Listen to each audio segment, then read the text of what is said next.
Hello. Finally, I'm not dropping any frames, so I guess we're good now. We are here, live, and in gear to clear pure fiction. Now, um, I do not respect pure fiction as an endgame mode. I think it's way too monotone. By that I mean it's just it's never really gotten any difficult because it doesn't like change much. So I consider this game mode, Pure Fiction, as the equivalent of HSR Coco Melon. You know, it's something to look at your screen. You get free jades from it, and yeah. Especially compared to Pure Fiction, I don't think, especially compared to Anom Arbitration, I don't think I'll respect Pure Fiction as a game mode ever again. That's just, that's just how it is. Anyway, I'm logging into the game now.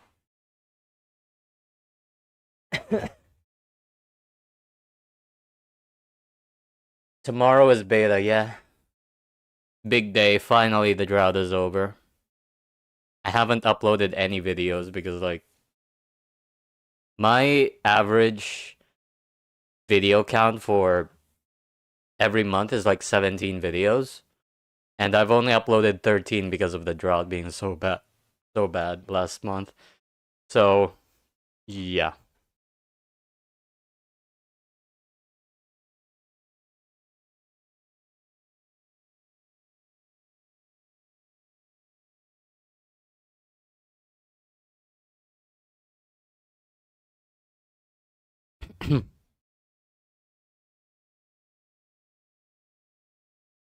Hold on, it's still okay, there we go. We're in. Switching scenes. Hold on. Is it showing properly? Oh, I don't have my Wavebird avatar. There it is. Alright. We are in the game. PF. The deer. Oh god, the deer's back.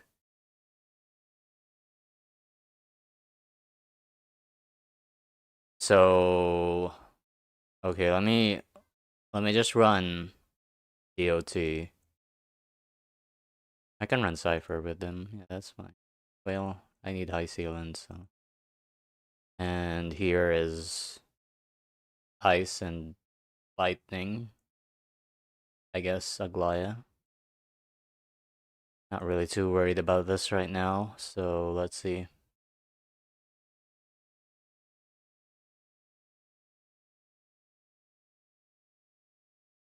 These are pretty good buffs actually. Oh. Oh, DOT buff? Okay, fine. Whatever. Let's give this one Memo Sprite buff. Absolutely. I like that it specifically says Memo Sprite disappears because that means this is almost useless for Aglaya or Cyrene. Yeah, it literally only benefits Evernight and Castris because fuck you. Go fuck yourself.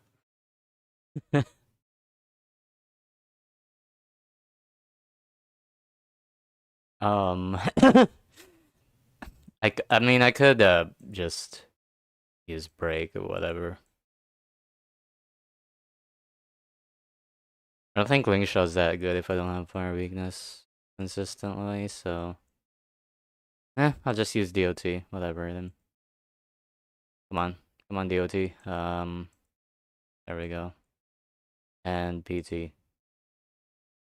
I mean, this is fine. Whatever. Well, am I breaking a lot with this team? Not really. I get... I could do... Yeah, I could do that. Wait, let me... just do Blade.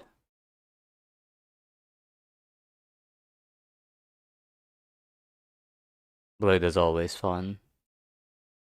Oh, Sunday's here, right. Well, I need RMC anyway, so that's fine.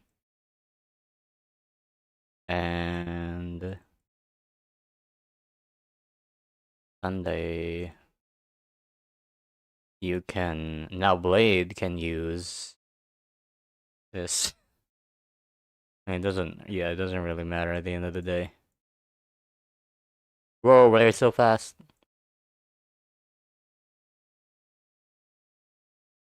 Do some effect res, that's fine.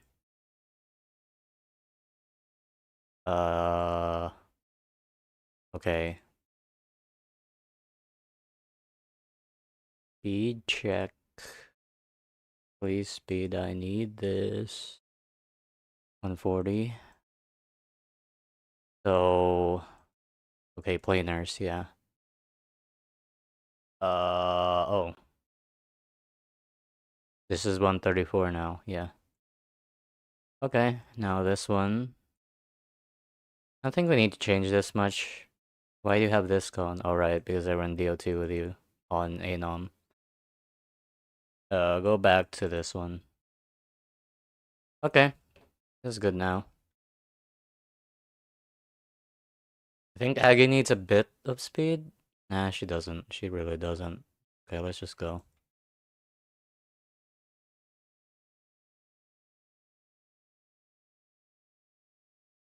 Volume is off. Why is it off? Oh, right. Hold on a sec. Might be a bit loud. Okay, no, it's not loud.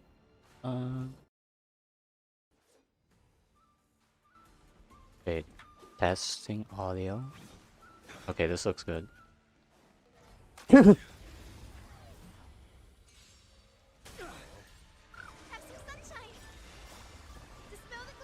Time to go to go to sleep, I guess. This is again, this is like prime background noise for me to do stuff with. I don't really care about this game mode at all. I'm very excited for beta because we have 2 characters that are new. We have a new entire path. We have 2 Nova Flares. Hopefully there's more than 2. I really hope that isn't it, because if it's only 2, I would be very mad. Especially considering the choices. These characters do not need these buffs. I'm gonna be honest. If I had to choose between 2 characters, those characters would not be on the priority list.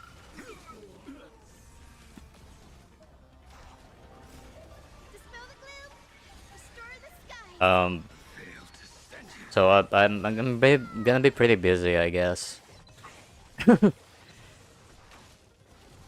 I also have an idea to make another, like a community event. My idea is, my idea for a community event is, once Elation comes out, I'm going to do like a competition in my community to create their own Elation kit, and the coolest / best one will be, I will give like free passes and stuff, and it'll be featured in a video. Every entry will be featured in a video. That's fine. So if my community is actually, actually knows how to balance stuff, then they might win this. But I'm not sure if that's going to happen again.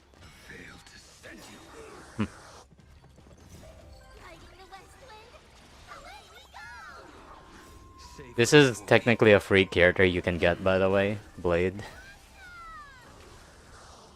He's a very strong character, I would say. I know that sounds like a controversial take for some reason. I don't know why people think Blade is bad nowadays. For his price tag, Blade is broken. Like, sure, he's getting carried by the wheelchair team, but who else is not? Like, he's one of the best drivers of the most easy low opportunity cost team comps in the game. Like, what do you want? What more do you want? Savor it for me. Like, what else are the meta teams in this game? Anaxa with and then Flynon.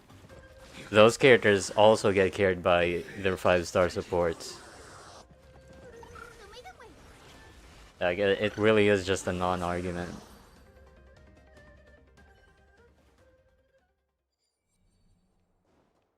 No need to hesitate. Your judgment brought me this far. Yeah, I forgot about stacking fields.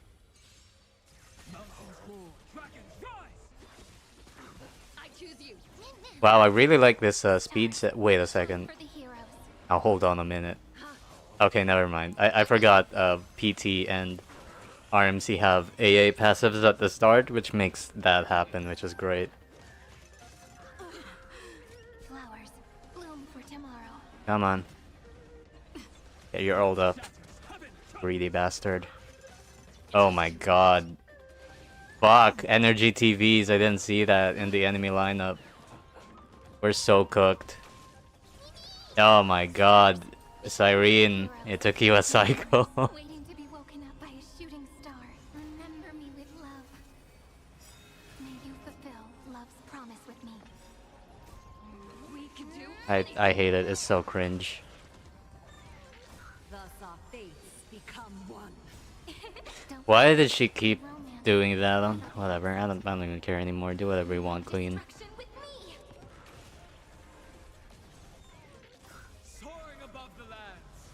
Hey, let's just get through this. I don't really care, man.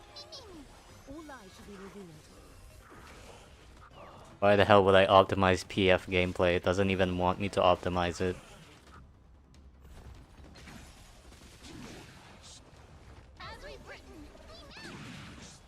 Aglaya's worst enemy is fucking energy TVs. Don't blink. May romance never be absent. You know, I used to think energy TVs were fun to play with, but I've grown up. It really isn't that good. Wow, what was that, PT? Is Aglaya gonna run out of energy? Oh no, she's not. Okay, that's cool.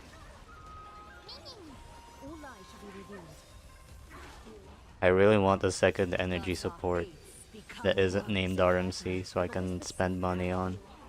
I don't want to spend money on Sunday. It feels like a you know, it feels like bad juju at this point. I feel like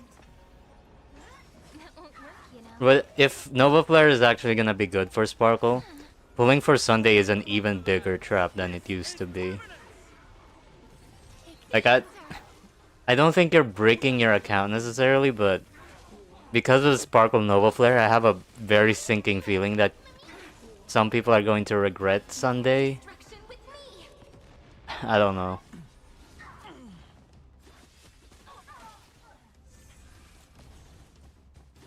It's also just not a good idea to pull for specifically Nova Flares if you don't like the character. Like, if you like Sparkle and Black Swan, I think pulling them with their Nova Flare you can't go wrong with. Like, it's same with Blade and Jingliu actually, if you just like those characters, pulling their Eidolons is fine, and Silverwolf and Kafka. I think Kafka's the only one that actually has, like, you know, even if you don't like the character, you probably should pull anyway. Same with Silverwolf. But, you know, for Kafka and for Blade and Jingliu, you kind of just want those characters to, like, if you don't like Blade and Jingliu, you shouldn't have pulled them. For Silverwolf and Kafka, you could have pulled them and you wouldn't regret it, even if you care about meta, they would be good pulls. Anyway, wow, Hule. Okay, oh god. Lightning Res, okay. So, we got ourselves here a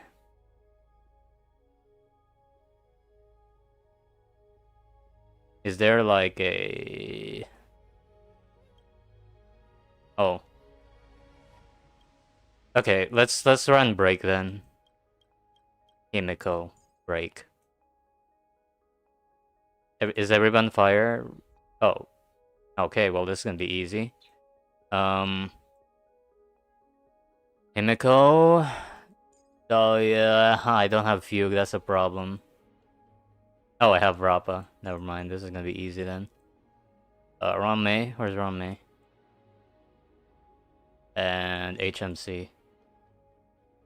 It's fine, I don't need RMC here. Okay. So Stainless Rapper team. Oh, they're not weak to... Yeah, right, I forgot about that. Well, okay. Time to have main DPS Slingshot to the test, right?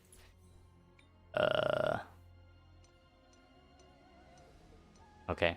She should not fail here. This is her absolute best scenario. 5 targets, everyone is fire weak, so no excuse for Fugue. And they have 3 super break supports. Dahlia has Sig. Everyone is fully geared out. Here. Okay, so here I could use DOT, yeah, DOT is fine. As long as they don't resist physical, DOT is usually just fine anyway. The problem is I don't know what the blessing is kind of weird, but it's okay, I guess. Where's Black Swan? PT. Yeah. I feel like Cypher doesn't do that much for this type of fight. Yeah, break blessing. Veil blessing. There we go. It should be good. We should be A-okay.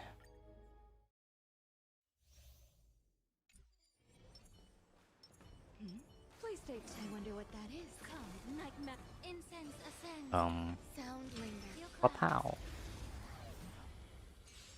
Eternal. I think I need... I really don't need to turn on auto for this. Oh, this is kind of diabolical. They have these...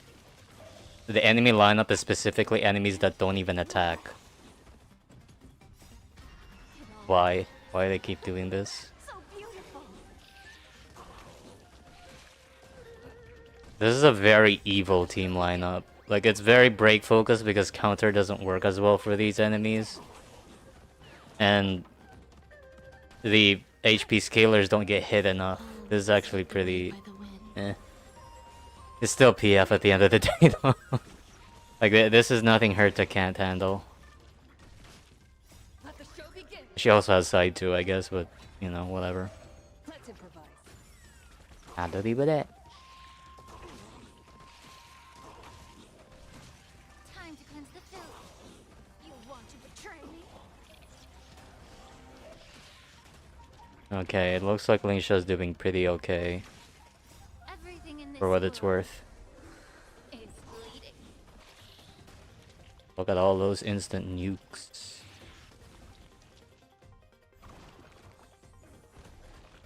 Let the show begin. We are healthy. We have not spent a lot of action value. We are in grit. We're hitting the gritty. It all done. We're doing pretty well here. Beautiful. Dreams do come true. Etched in your bones. Let the show begin. Eternal. Eh. Enjoying yourself? Okay. Everything in this world That was is pretty... bleeding. You want Yeah. to betray me? Didn't really matter in the end. Lingsha, could you please stop using her basic attack? You're like... Everybody has like 5 SP on. And she's still not wanting to use her skill. Enjoying yourself? Brother, we're at 5 SP after this. Look at this. 5 SP. Because I have Sig. Come on. Come on, Lingsha, stop. Stop. Yeah, there we go, finally. Can't wait anymore. Will you now use your skill so you can heal people? Thank you. Is bleeding. Fucking hate auto AI, man. How can you be worse than me at playing? So beautiful. Time to Okay, these DDD timings are giving me an aneurysm, but I don't think it matters. Dreams do come We have the power of shilling on our side. You want to betray me? I'll catch up. Everything in this world is bleeding. Etched in your bones. Let the show begin. Eternal. Stay away. Yeah. Brother, Wait anymore. Link shot, please. It all done. For the love of God. Beautiful. This game is not built with DPS Link shot in mind. Like it's an actual, it's a violation of God's will to do that. All will be swept away by the wind.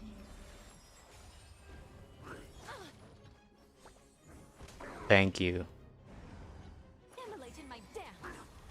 Because it's actually just an atrocity. Let the show begin. It should not have been committed.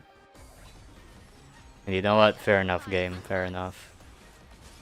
This was never supposed to work. Everything in Okay, this gameplay is giving me an aneurysm, but we're getting 40k regardless. Oh, 30k I mean, but time to cleanse the filth. Etched in your bones. okay, these enemies are not Dreams do come true.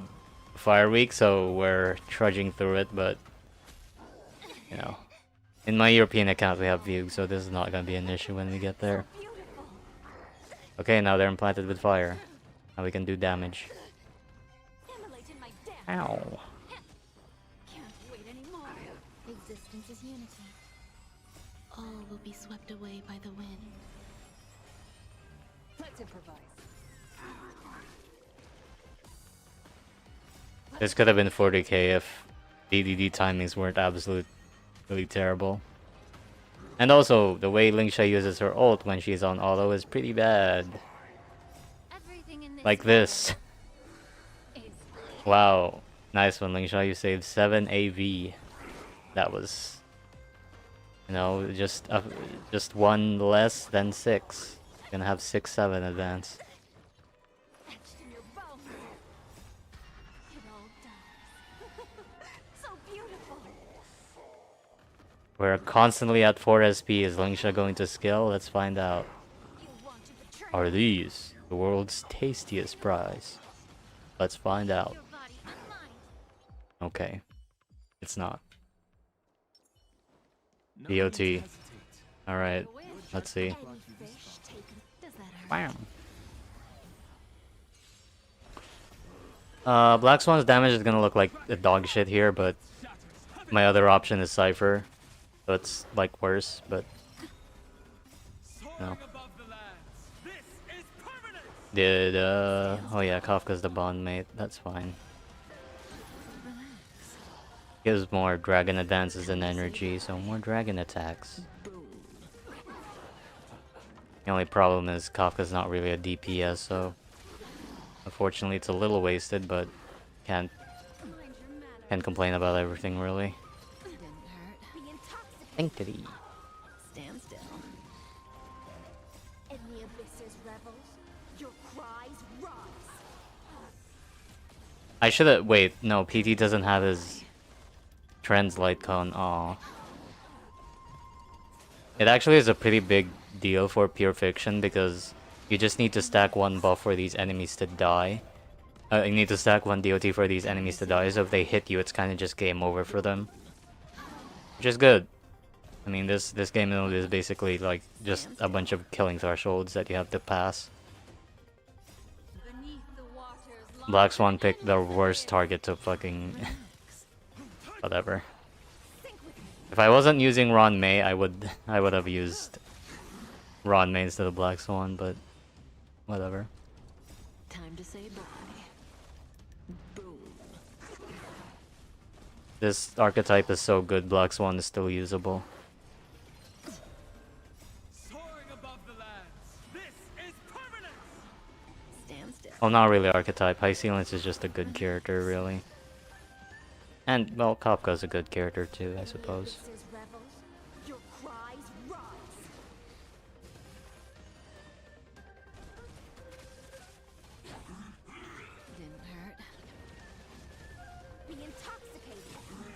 Nice. Time to say bye. I actually kind of like this blessing. Feels somewhat good. Stand still. My brain gets tickled by it. Relax. Ah, yes. I love Kafka ult spamming in PF. It's quite nice to see. Stand still. There are cases when she can get a one-turn ult, but it has to be like... It's very specific. Like, if you don't build your Kafka for damage, it's pretty hard to reach that threshold, but... If you can, it's utterly rewarding. You just get one-turn Kafka ults, which get stacked, and... it just feels very good to have that. Time to say bye. Boom. Right now I'm at like 2-turn ult consistently, so that's okay. Not as good as it could be, though. Ah, yes, the reset from 50 Arcana stacks back to a measly 9. Didn't hurt. In the abyss's revel, I love Black Swan's mechanics. Relax. What do you mean the DOT damage taken only happens on the enemy's turns when like 90% of the damage is coming from Kafka's Uzi? Stand still. I mean Uzi like a gun, by the way, not Kafka's Uzi. No, beneath the waters some lies people an don't know what an endless Uzi is these days. I don't know why that is, don't ask Time me. to say bye. Boom.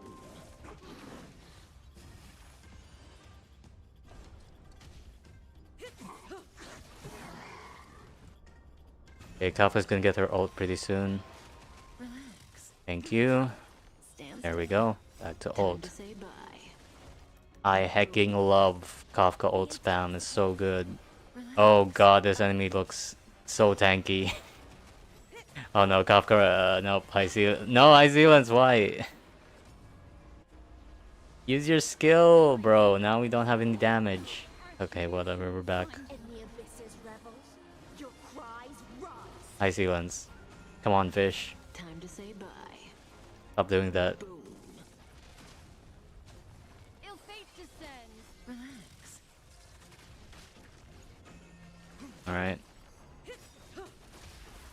Soaring above the land. A little bit This is A little bit bad timing, but that's fine too. Oh god. I forgot about this. Oh. Okay. Okay. Okay, yep. Stand This boss is pretty bad. I forgot about all of its mechanics. It's been a while. still. Boom. Oh, time for healing. Okay. Well, this is terrible. Okay, this might actually be a little bit difficult. Stand still. Because this team only really messed up once. Didn't hurt. Time to say bye. And it's not doing a 30k. Ill tidings manifest. Relax. Beneath the waters But whatever. lies an endless abyss. I'm blaming this on Black Swan. Not blaming this on Auto. That's... Oh my god. You gotta be fucking kidding me. Dude. Why is this? I hate this boss. This boss should, Okay, well then. Ill fate descends. Oh, thank you for that Stand still. free advance. Now I got... Okay, that was pretty cool, thank you. That was very nice of you. Say bye. Boom. Oh, now I get In this. the abyss's revel. Another fish. Your cries rise. Ult. Relax. Stand still. This isn't even Time to say 30k. bye. Boom.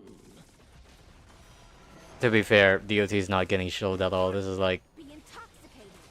This blessing just does not work for them. So... Oh, it was pretty close. Okay, that's fine, I guess. That's good for now. Okay, no save glitches. I'm good. Yeah. I'm using all that funds to get Iwan Aglaya. I'm not really investing in elation on this account, so yep.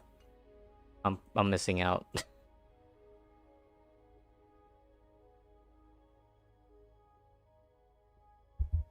Okay, so I guess now that we're done with this account, let's go to Europe. Sorry, I'm just getting distracted. Let me alone. Leave me alone. Hold on.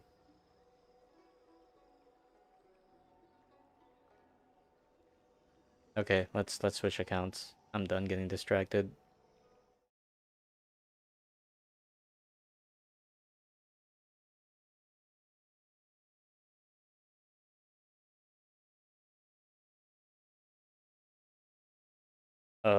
Switching accounts. I have Hertz on this account, so it shouldn't be that hard.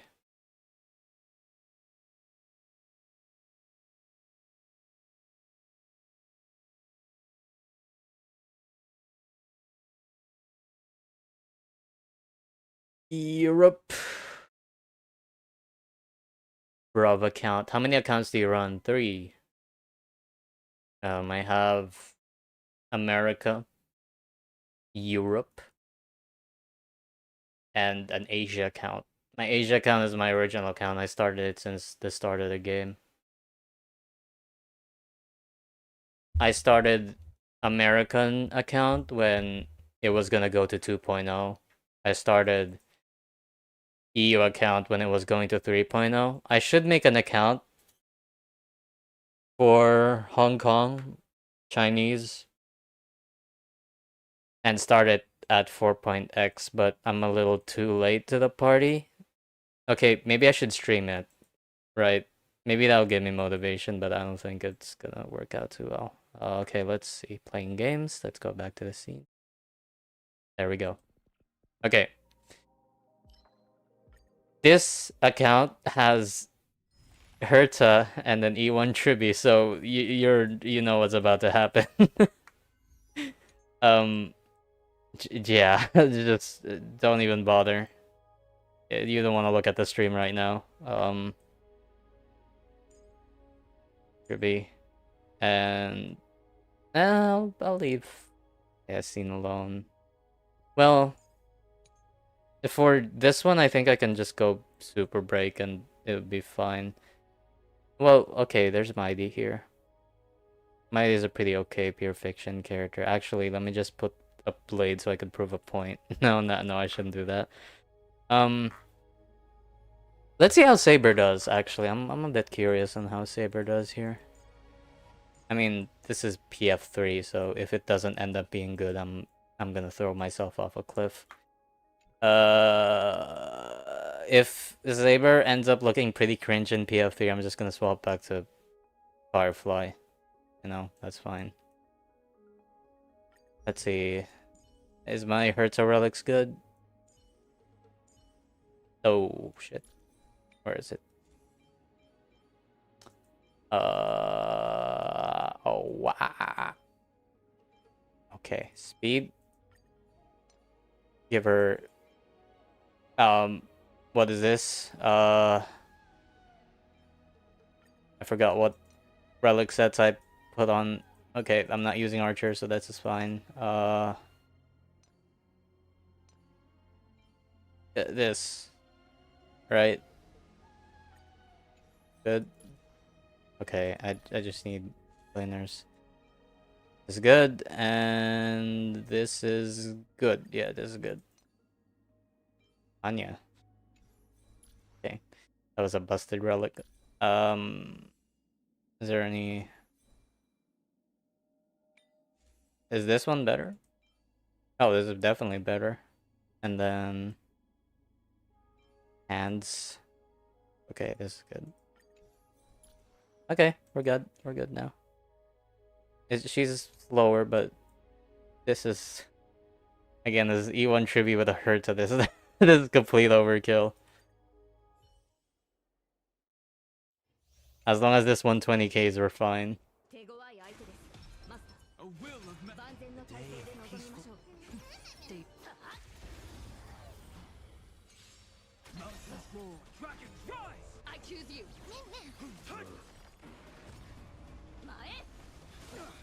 Serenity is before me. Archer works in PF specifically because of that one PF blessing. Otherwise, he, you know, just like any other single target character, he just kind of, just feels pretty bad against AoE. Jesus Christ. Soaring above the land. Is permanent. I mean, Buto was also usable in PF with Dahlia's update because he actually does one-shot the big boss now. Like, he can just completely ignore the other targets and just go for the boss, and in like 3 pocket trick shots he already kills it. So something like that can also happen with Archer. You know, he does really good damage, guys. I know it might be hard to believe, but I think Archer does good damage. People will have you believe that Archer being busted didn't single-handedly make Sparkle actually meta to use. Jesus Christ, wow, never mind. Saber's actually pretty okay in PF. So many energy kills.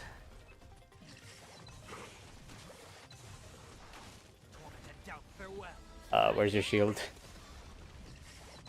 Shield? Shield, mod check. Okay, this ice out of space has a lot of bleed, so it's probably gonna be dead. Okay, 1%, but might as well be dead. Okay, never mind. He took an extra turn. Okay.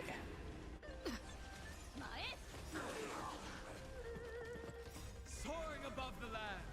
This is permanence. Serenity is before me. Watch over you and guide you on your path. Oh, Saber actually looks like a good character against PF. Woo! What the fuck? Holy. Earth shatters, heaven trembles. That was crazy. Please RMC, don't have your fuck ass timing. Okay, well, whatever. This isn't Saber's fault if she can't 40k.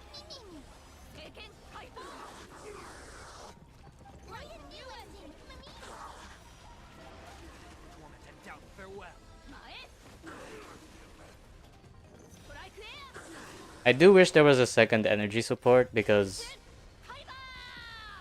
Saber is a very pure energy scaling character. Like, everyone's energy, her own energy. She scales off energy. Like, it just converts into more damage. So I want a third support that isn't RMC to generate more energy for her. Because that would buff her significantly the way other characters wouldn't get that much. Like in Aglaya's case, she is an energy scaler, but the problem with Aglaya is that the energy isn't really used as like a reward. It doesn't reward you with more damage, it just gets rid of like the bad uptime of her state. And at some point there does come a point where Aggie just gets too much energy and it becomes an opportunity cost to have more energy. Whereas with Saber, that isn't really the case. More energy is just more energy, which is more damage, and it's good. So you don't run into a situation like Aglaya's where, you know, there's too much energy, so giving her more energy buffs is not really affecting her that much. So that's cool. I do like the design of Saber. It's just a very straightforward design and has some good future applications. They just don't release characters that fit with it. Like, ideally Saber has an attack scaling energy buffer, but that really wasn't the focus of Amphoria's, and unfortunately she got left in the dust. So yeah, Archer is stronger than Saber by the fact that he has a lot of optimization space. And because blessings do really love to give you just skill points, because some meta teams actually do have some SP problems like DOT, then Archer ends up being pretty okay, because a lot of the stars that you need to line up for him are pretty common. And his optimization ceiling is just really high. So like certain mechanics he can get away with just because of how mechanically strong his shit is. Saber doesn't. Saber's very straightforward, so unfortunately it's either she's great or okay, I guess.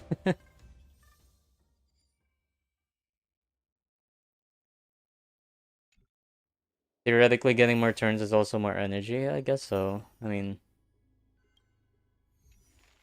the problem with RMC is, like, they're the best free character. Like, compared to other 5 stars, RMC is actually very competitive, but the problem with this, right? Saber's Eidolons before E6 are terribly mediocre. Sunday's Eidolons before E6, especially for Saber, are terribly mediocre.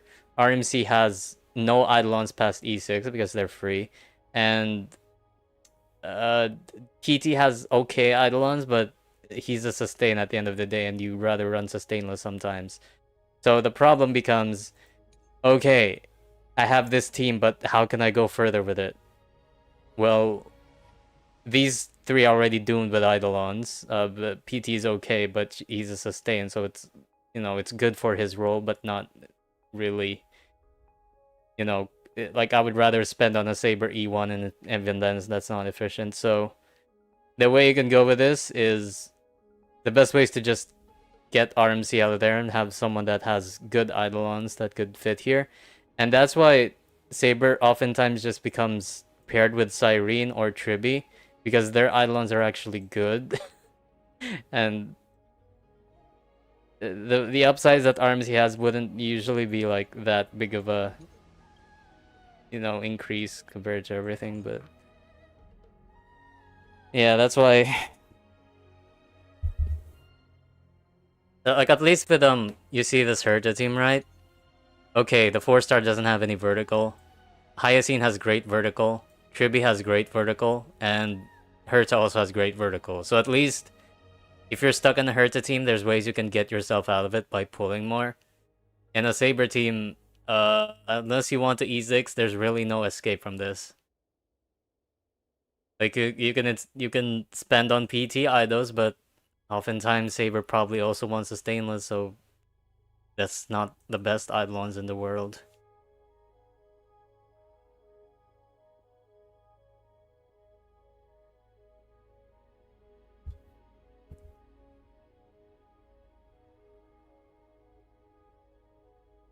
Anyway, let's play this. Wind Week. No. I have a premium break here, so we go to stainless on this house with Himiko, not Firefly. What am I thinking? That's heresy. Okay, Harmony. Dahlia. Cute.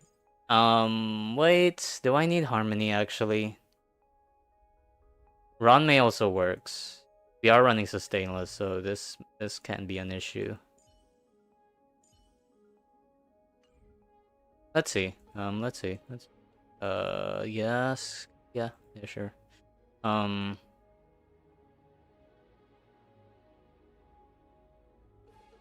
feel like Harmony is somewhat better for some reason.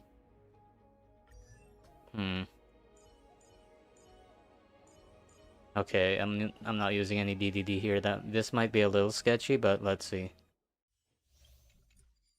The only problem is surviving Hule. Like, this is shield break sustainless, but I'm still kind of worried, but should be fine, I suppose. Yeah, should be okay. Yeah, should be.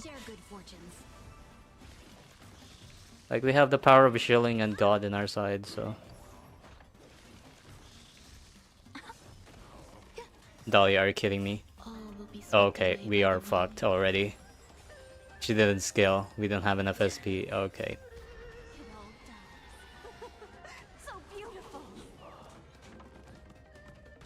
This will trigger the follow-up attack.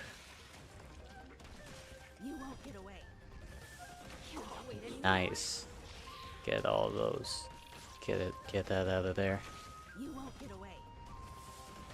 Nice. Ooh. Oh. Okay, Himiko. Do another one. Do your pizza cutter attack. That was unnecessary, but you know what? Play.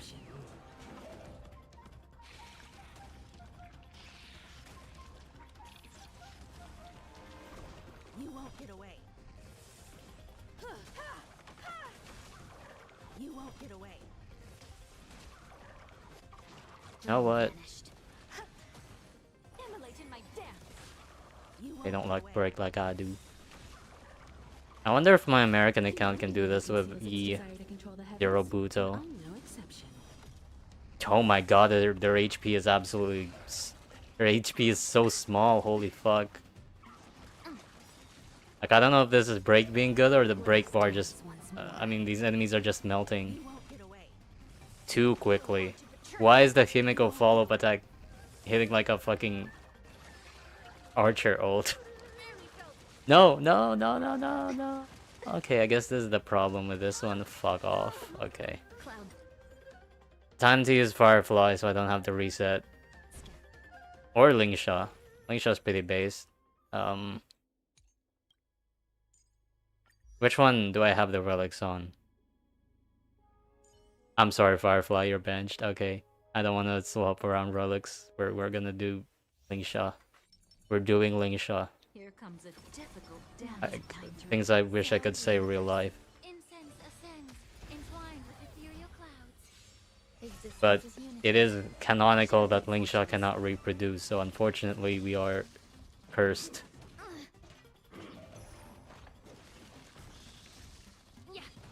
Oh right, I forgot about this bullshit AI. Oh right then. Okay. Firefly isn't as stupid as Lingsha's AI, so let's just go Firefly. Alright. Fine. Can't have shit here.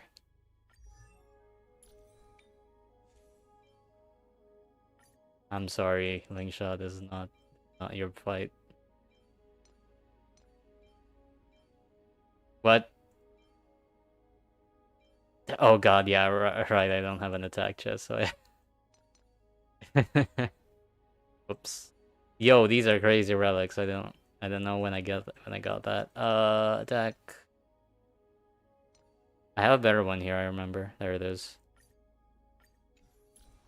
Okay. 168 speed, Firefly.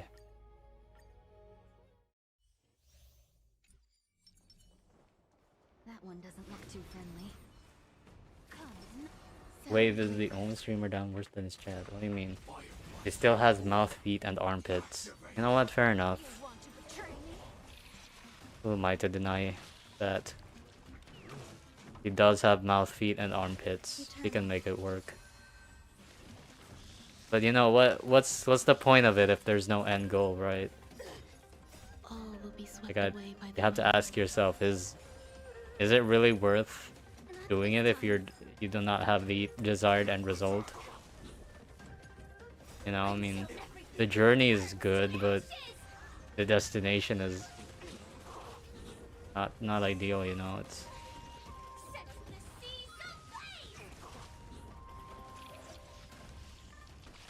Jesus Christ, Firefly, this is looking really bad. Being a blast unit is a bigger burden than I thought it was gonna be for this stage. Blaze Blade has constant AoE, so he's saved. But apparently this isn't so much, yeah, this isn't so much better, actually. Okay, this is going pretty quickly, actually. Never mind, I reserve my judgment. Firefly is good. Yes, please keep healing Firefly. She can heal herself back up, so it's not a problem.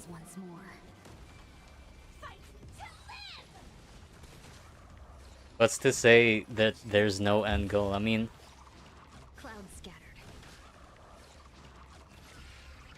You know what? I don't know. I don't know, man. It's like...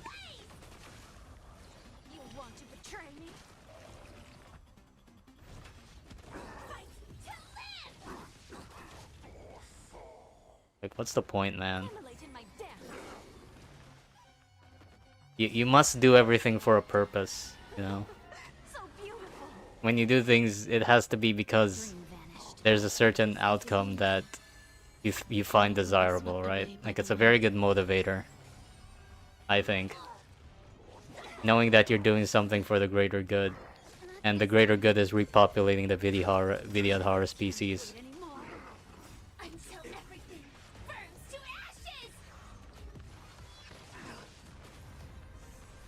I think women can also agree with that with Imbiber to Lune or whatever, or Donhang, whichever. Etched in your bones. Share good fortunes. Stay away. Fuck. Well. Wait, this might not be a 30k for long. Still the same. Set the seas ablaze. Let's see how much. Oh god. Training. Yeah, this is a bad damage drop. Okay, Herta, please carry us. It all dies. I got a little too unlucky there. Why didn't they hit? Why didn't they hit a Ron May? Like, look at this HP distribution. This is not equal. Okay, that's okay, but All will be swept without away. Fugue, our super break multiplier is completely dead. So we'll be lucky if we get 35k. Recalibrating.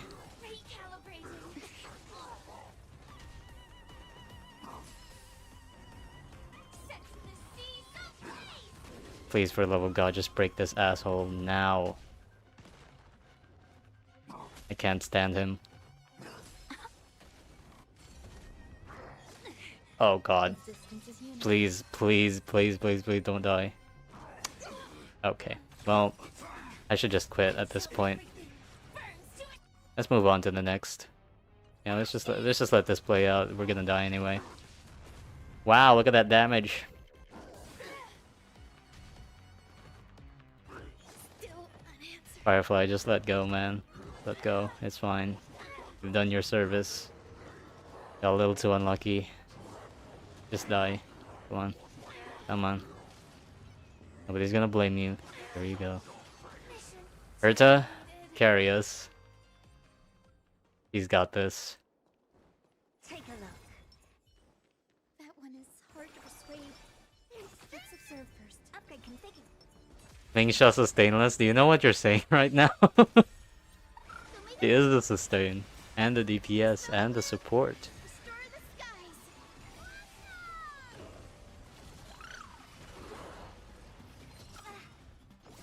Riding the west wind. Away we go. Time to twirl. What the hell is this conversation topic? I mean, Time to twirl. it's a good to think about. Like, you have to think about like the world of HSR and all of its possibilities. Endless riddles. Nothing but a boy.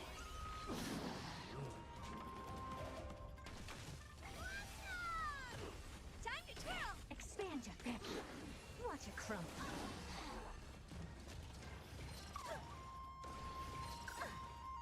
Because Riding the west wind.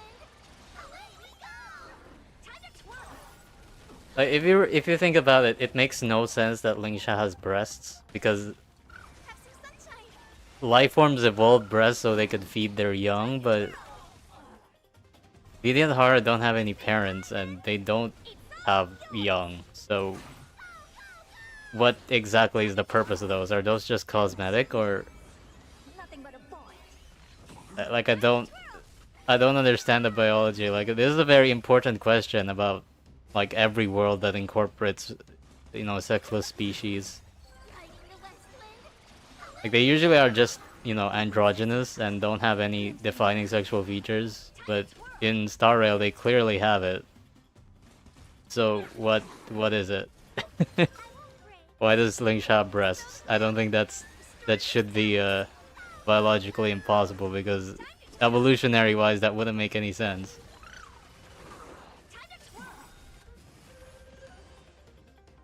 Endless riddles. I mean, I would believe it if Lingsha just got it because, you know, it makes me look so slay. And you know what? Fair enough, Queen. This big diamond. It's all yours. Expand your thinking. Human intervention? That's crazy. No, human intervention is not... It's not possible for the Vidihara. Because the Aeon made them that way, didn't they? So, like... But even then, the Aeon... Aeons are not, like, thinking about stuff like that. They're usually just, okay, Endless riddles. I will create Nothing but a boy. the race of the Vidihara, says Long, the Aeon of Permanence, and... Open sesame. I don't think he was thinking, okay, these... Time to twirl. These dragons should look as attractive as possible and have these useless features. Like, they do not need these reproductive features, but we have to have them for some reason. Impressive. What was the what was he cooking? You know? Sunshine! Dispel the gloom! Restore the skies! Like what was the permanence cooking, you know? It's all yours! Endless riddles. Nothing but a void. Didn't Herta fell off? I mean, she's 30King right now with... Watch it crumble. I mean, this is E1 trivia after all, but... We're probably gonna get 40K if I just Delivering warmth. get a fucking S5 DDD, bro. This account is completely dead at S... Like, this is an S1 DDD trivia. This is so sad. Would I rather have E1 trivia or S5 DDD? That's actually a hard question. Open sesame. Would I take one of the most useful light cones in the game? Or would I have one of the most useful Eidolons for my account in the game? Open sesame. Glimpse the unknown. Ah, that's actually a tough question. I don't know if I can answer that definitively.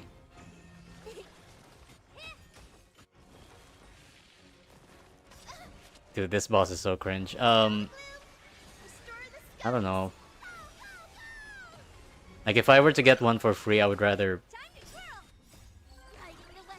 I mean, I guess if I had to take in future stuff into account, I do have to have S5 DDD, but I'm not sure if Elation has that many Harmony characters. That's the problem.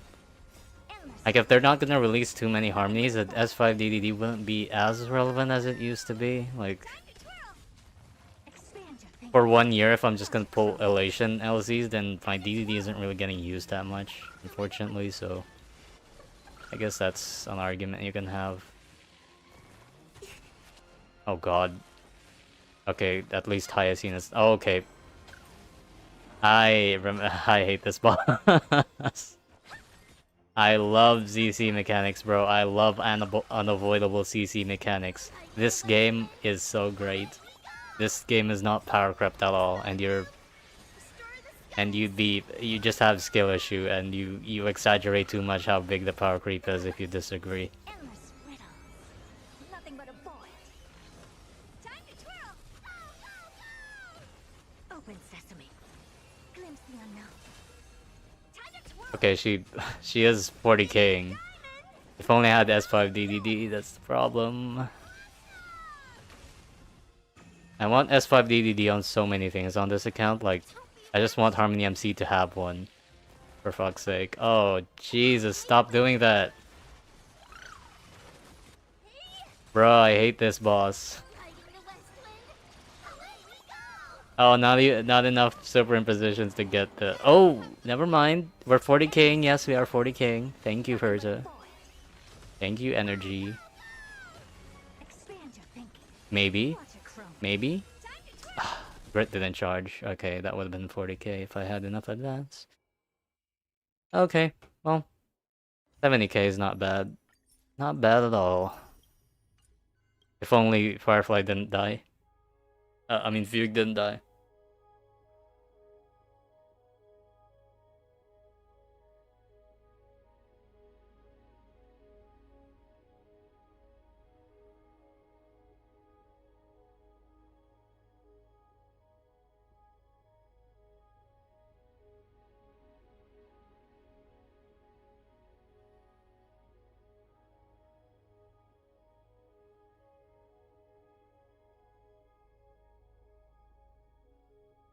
Low-key is a good video idea. Oh.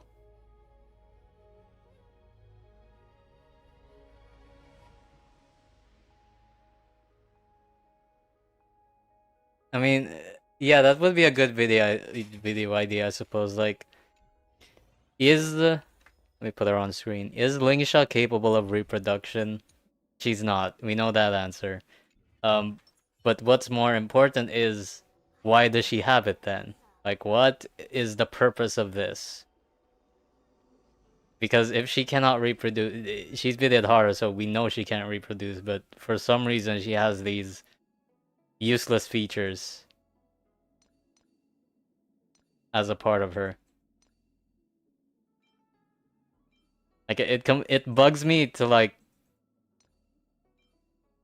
because the topic of mythical beings and lore is a very sensitive topic to me. So the fact that they kind of disrespect it by not respecting it in the character designs is a bit.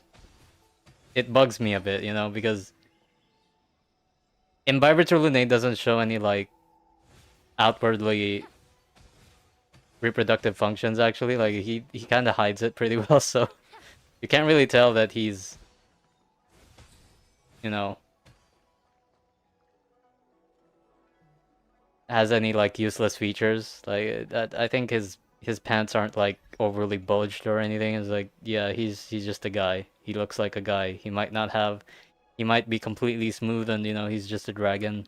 You know, the anatomy we don't know anything about. Meanwhile, with Lingsha, like she's very exposed, and we know that she can't reproduce. So why does this exist? Maybe she just wants to look good, and you know that one of those steps is to have fake chest.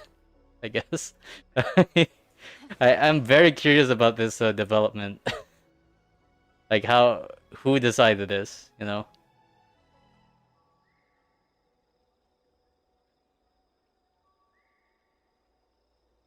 Did you not see Don Heng the Yearner in 3.6? The thing about Don Heng is like the the interactions that he can have is like, you know, his love for the Express can be pretty much purely platonic, you know? Like he spells it out himself. He's like a guardian dragon. So like he likes these people and they want, you know, he doesn't want them to die, so he's, you know, he's just kind of a guardian dragon. You know, he's a chill guy. Like he's a lizard, a pet lizard. So you know, I don't think he's like actively seducting or anything. He's just the guardian dragon. Meanwhile, with Lingsha's like, I don't know if that applies necessarily. He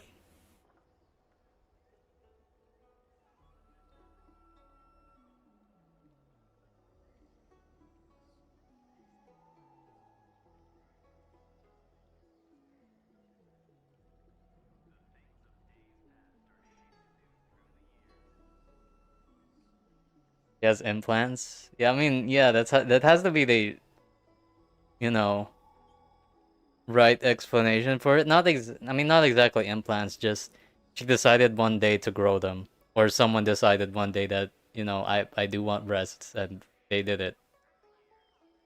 Did they keep the original features? Maybe not. Probably not though, because hmm, I don't want to talk about possible. I mean, they are already like Vidyadhara blood is already like some sort of taboo ingredient for like Mars drug stuff, so that probably isn't that good of an idea either. You know, like their blood is magic and stuff. So maybe that's why they don't produce stuff like that either, you know, other body fluids that I don't need to say really to imply what I mean, you know.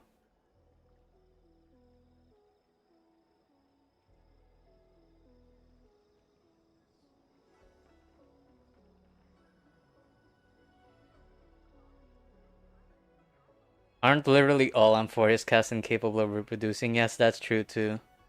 They are code. I mean, you really do have to think about it that Aglaya is technically just a simulated AI girlfriend. Like, think of the most attractive Amphorius character that you like. They're just kind of AI boyfriends and girlfriends. It technically is all just that. Like you fell in love with a chatbot. That's what happened. Cyrene GPT is a real thing. Like canonically, that's what she is. She's just Cyrene GPT. She's Grok. Cyrene, is this true? And yeah, she can answer it probably.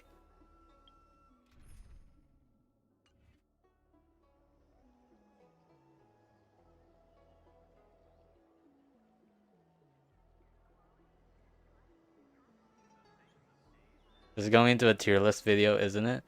I mean, I already made a tier list with Lingsha, with a Lingsha involved heavily on it. Like, you know, the mana transfer tier list. She's incapable of. Well, she might be able to transfer mana, but it's just like, you know, it's not the conventional way to do it, I suppose. Let me. We're done with PF. I'm waiting for American Reset. There's like way too many hours from now, so unfortunately we're not gonna stream that one. We're just gonna look at Lingsha here. There you go. Used. There we go. Angry face. That works.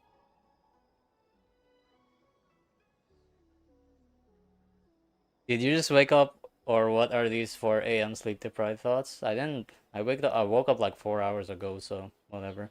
Um,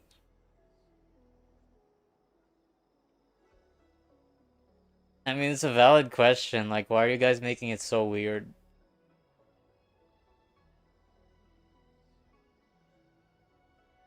Like, they don't explain non-human species that very well in this game.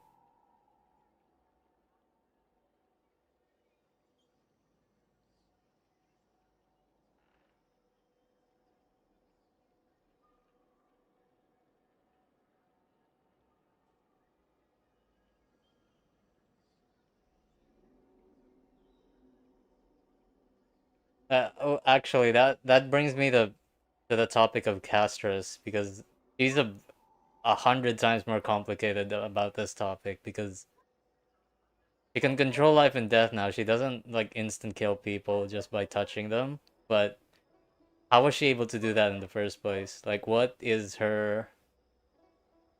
How did that happen? Like, is she like a recycle bin sort of thing? Like, we know she's an AI chatbot, but how does she?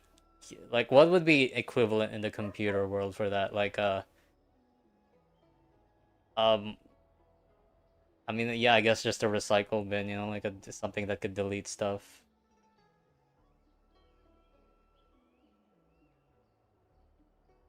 Because we know that Mighty is an antivirus. Like, that's literally what he is. He's supposed to be the anti.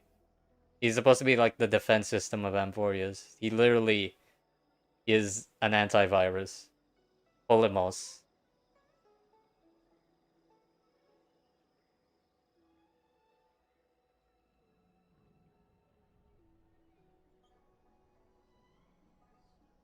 You can equate Finon to like a rogue AI. An AI gone rogue and went into self-preservation instead of fulfilling its purpose and harming its master. Um Cypher's like a weird she's like a quirky computer virus that, you know, sometimes it just kind of does random stuff on its own.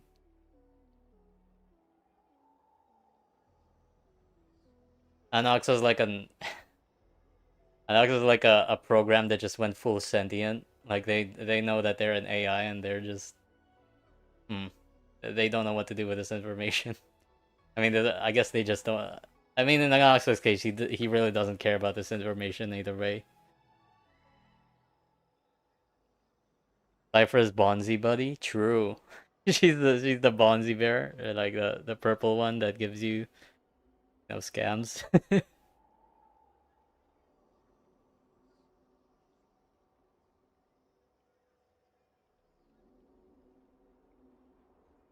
Aglaia is literally internet. True. Aglaia is the internet. She has threads and she is the web. You know, she communicates with people and connects them. So she is pretty much the internet. Hyacinth is the She's not an antivirus. She's a firewall. Yeah, yeah, firewall. Like that's how we ended up in Amphorius. The Sky Titan struck down an invader and actually killed us. But for plot reasons, we came back. Um, yeah, she's a firewall. Um,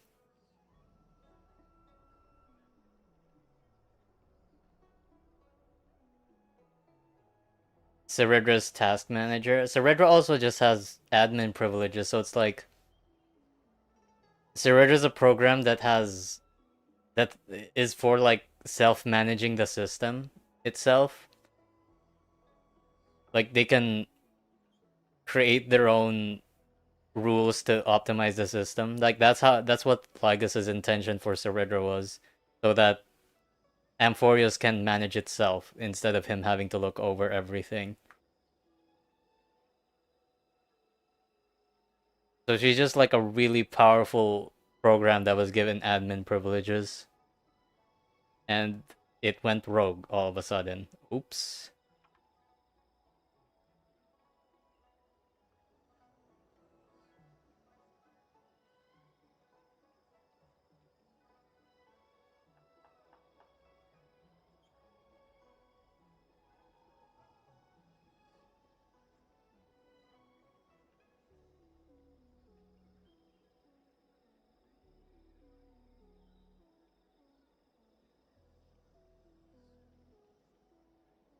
Chibi is the calendar. No, Chibi's she's like a file explorer.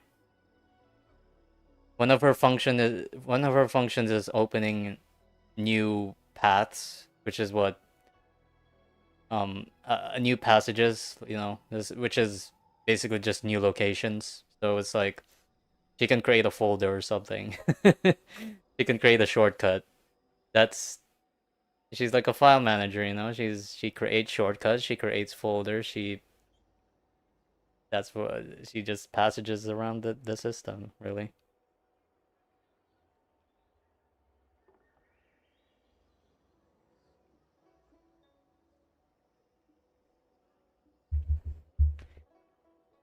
I don't know what Castris is. Like that's a mystery to me. Because according to the logs, her main function, the way she defeated Lygus was she linked herself to a path, or like not a path is such a weird thing to say in this game. It's like she linked herself to a folder, quote unquote, let's say, the netherworld. So she like manages a so she's like she manages a certain sector of the system, which the closest thing that I can say is like she's a recycle bin manager, something like that. So she can, the dead files, she can manage them and look over them, I guess. She's disk defragmenter. I don't know about that one, but I haven't read Castris's log in a while.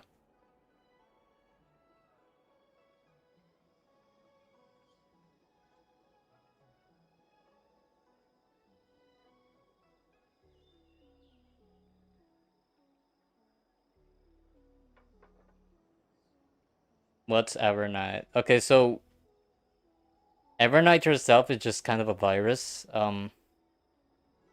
She's literally just a foreign invader in the system. There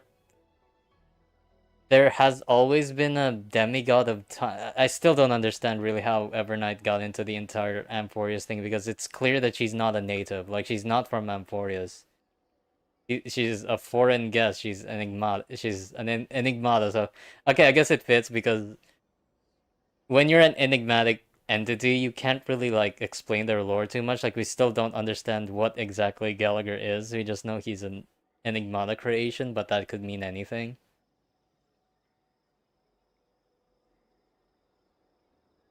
So Evernight is just like an unknown file that came from somewhere that we don't know why it's there, but it's there. And it's trying to destroy the system so it can classify as a virus at one point.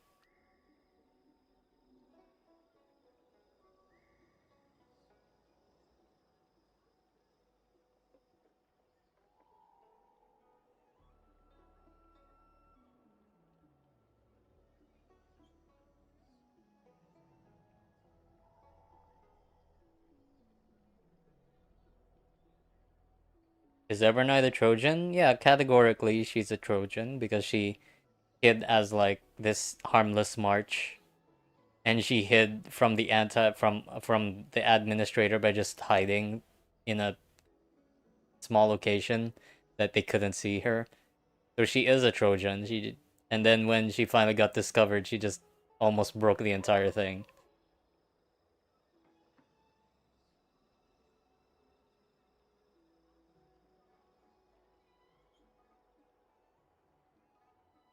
I don't know about PT. Oh, PT is like the I believe Terravox's function is to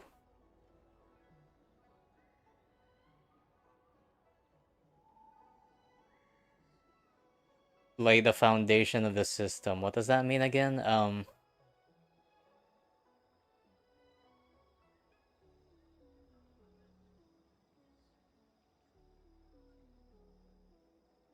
I don't remember.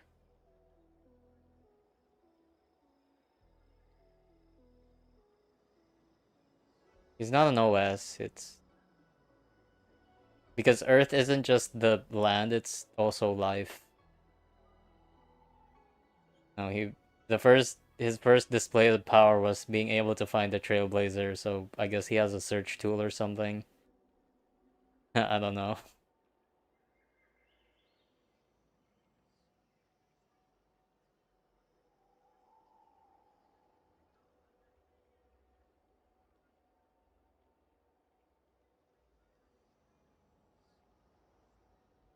I'm probably overthinking a lot of this though. It's just actually I should just check in game, you know. We have the game open right now. Okay, so I think we've established that Lingsha cannot reproduce, but she still has features that would be considered useless. She might have decided one day that she wanted to grow them. Who knows? Or somehow an Aeon decided, okay, this is actually a fire. This is a great character design. I'm going to create this character, and I'm gonna. And one day she's gonna call herself Lingsha. And Long probably didn't know what breasts really did, maybe, but like, maybe he just found them. Okay, we'll have this, you know, whatever. Uh,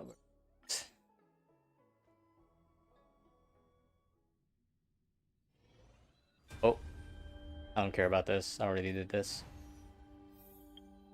in a different account. Okay. Bam. I still haven't done this? Holy shit. Nope. I just need to... Sorry. I just need to look at the... Where is... Where's the system UI? Where is it? Oh, there it is. Whoops. Sorry.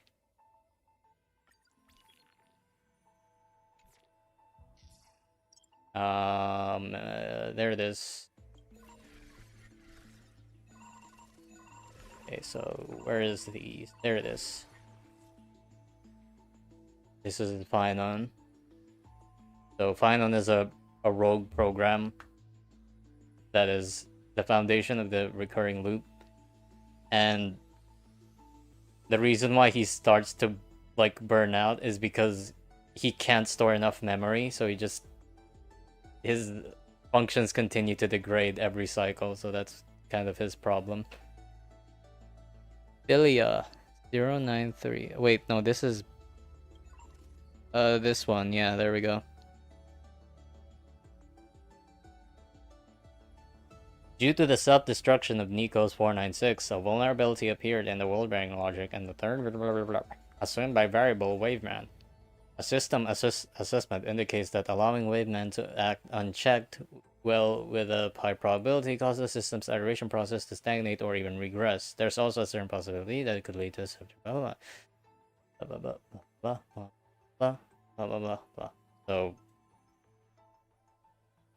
Nikos is a rogue program. Hubris, this is Ceredra.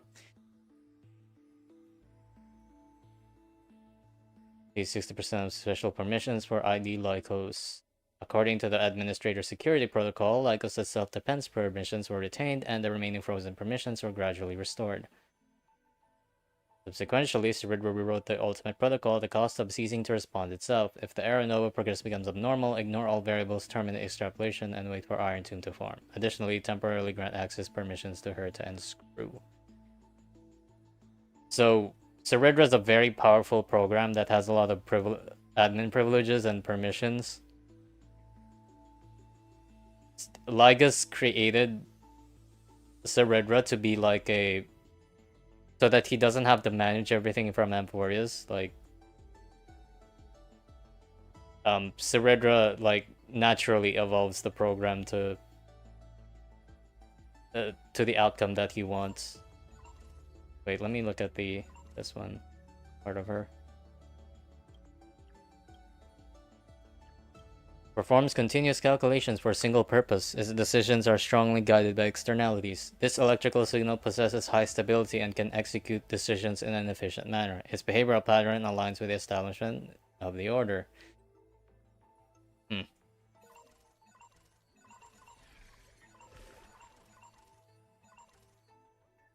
I love this music.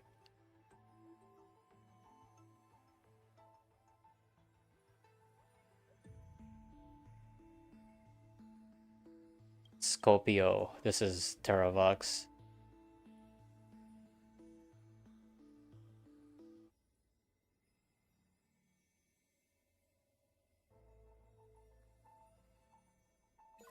Isn't there like some other...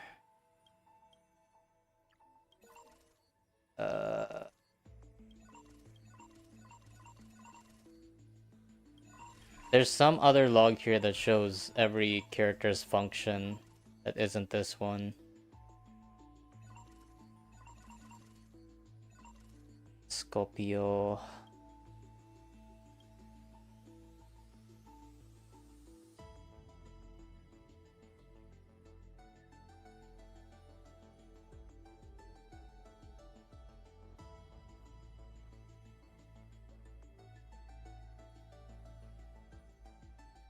Highly tolerant and adaptable to destructive stimuli.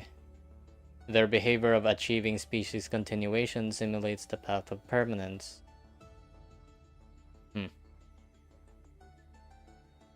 Survival. Devotion is a firewall.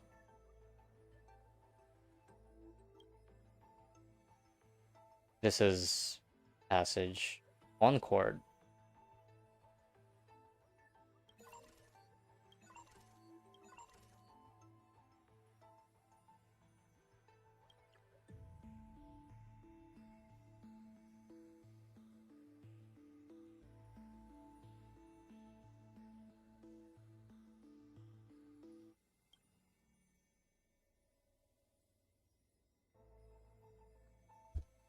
How's the PF? I autoed it. As expected. Don't expect my PF streams to be eventful. I'm just talking about how much I want to crack Lingsha. Well, what? What did I say? Wait, did I miss an event? Oh, I didn't really miss an event. Must have been the wind. I'll finish this at some other time. I have 34 days. I don't think I'm missing out on a lot, guys, while I'm doing this.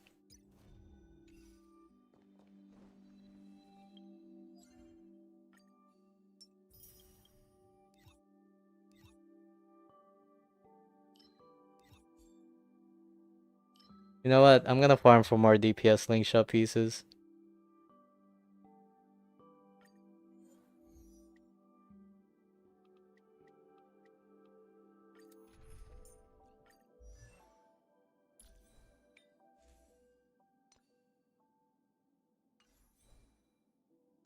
This is a terrible team for this stage. Let's just go with old reliable.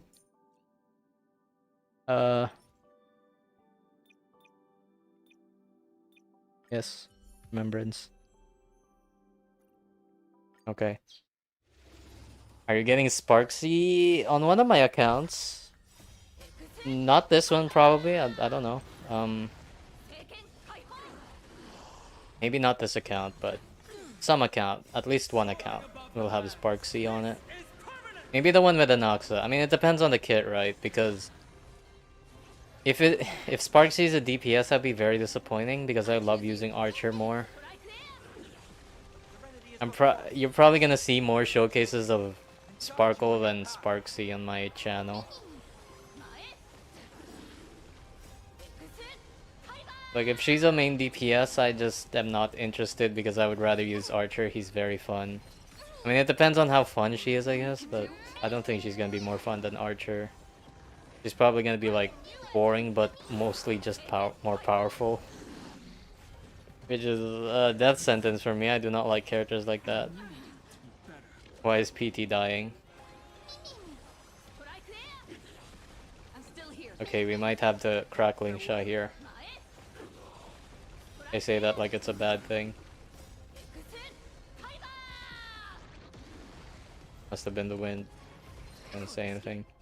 Whoops, okay. Thank you. We need 2 more runs.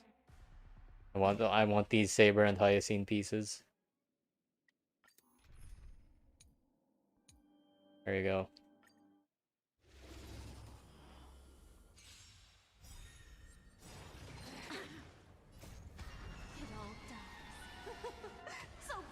Link shot, please heal.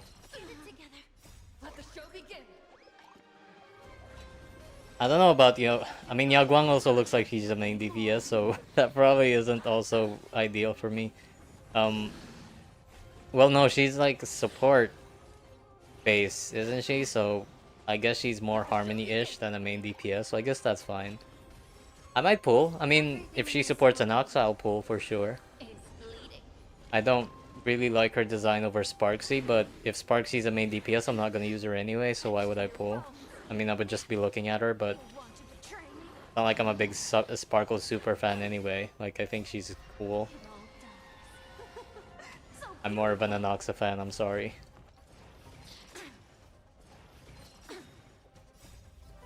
Let us dance once more. Let the show begin.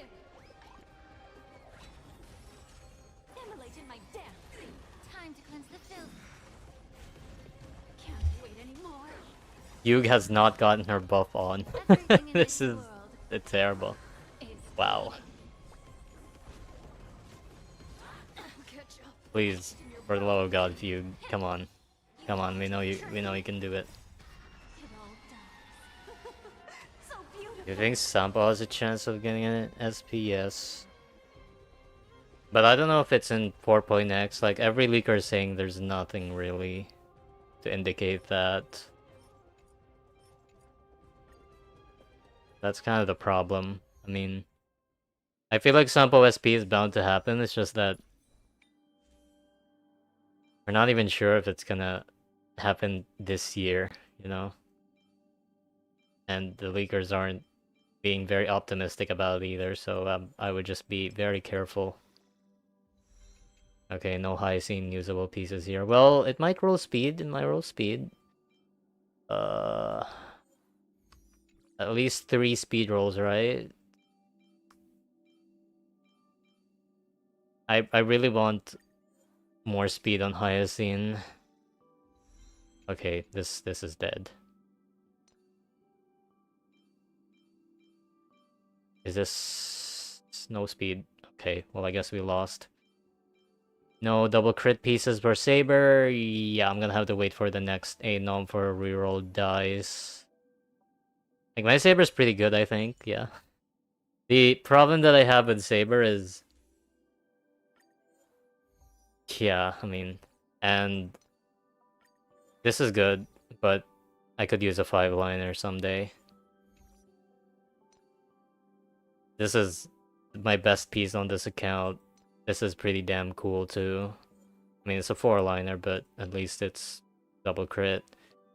This one's actually just perfect for my purposes. Like, this is enough speed for me to not care about speed on my other pieces, so that's great. I'm never ever gonna replace these planers, but these are... I think they need a couple of... I need a bit more work, I think.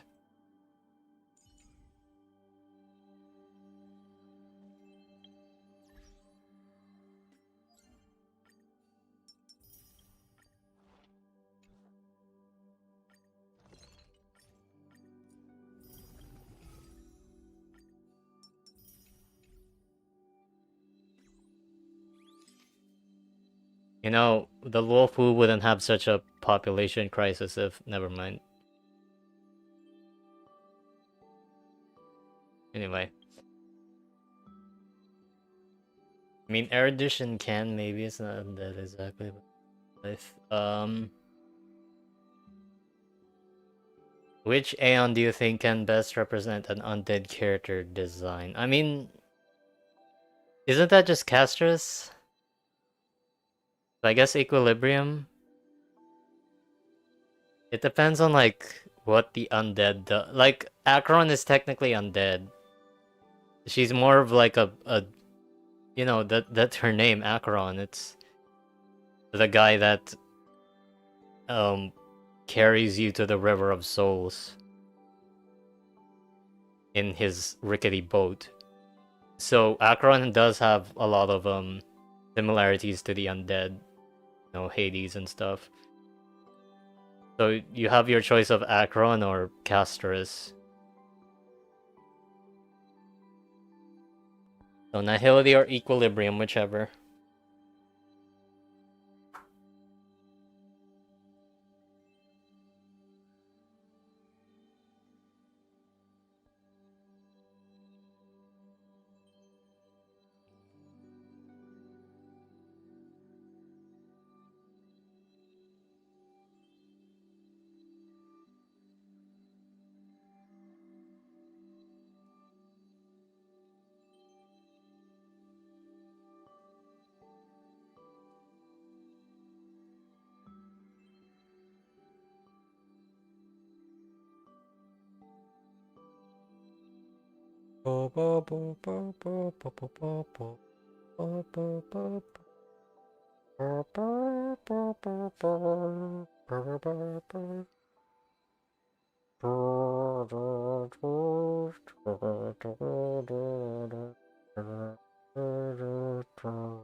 Um, Undead character could also work for finality. That also works. Because, I mean, finality is about the end and the beginning, and that could represent life and death too. So one side is before the cataclysm, and the other side is after the cataclysm. That works. That works. That works too.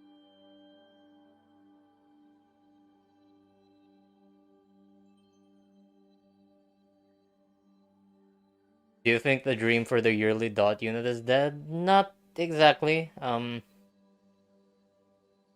think with Nova Flare, what they're intending to do with DOT is to just have triple. I don't think they're replacing. They're surely not replacing High Signals. That's fucking crazy. They're definitely not replacing Kafka. She's the entire archetype at this point. So, what they can do is they still have one more role that hasn't been accommodated yet, which is a DOT sustain. And sure, why not, right? DOT sustain works pretty well, I would say. That's pretty much the only thing left though. Like after DOT sustain, DOT is complete.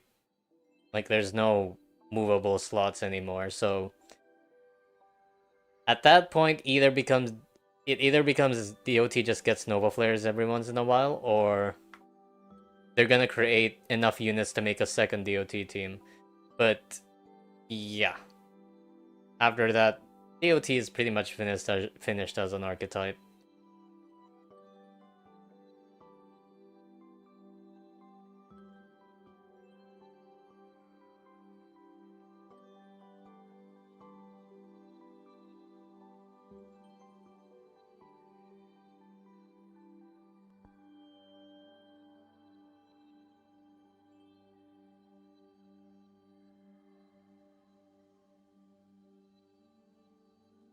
So there's still some chance of a new DOT unit. It's just I wouldn't. The thing is, you can't really predict that. So there's still a chance. There's always a chance. Like the archetype is not complete at all. So you know, we just need one more DOT sustain, and that's it really. But after that, You the team comp is complete. Like the archetype is pretty much finished. You just have to wait, I guess, for a second DOT team that can work, which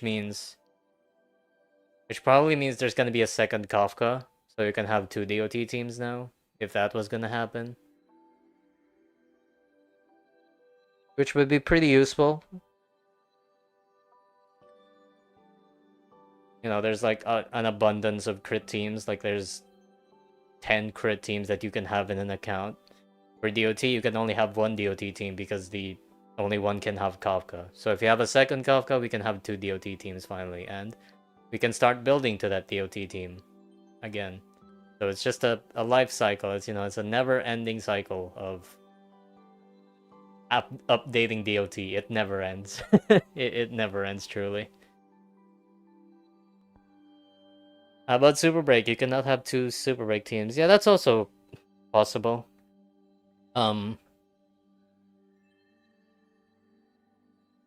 If they have enough balls to do a second Dahlia, having two Super Break teams would be possible. Sure, why not?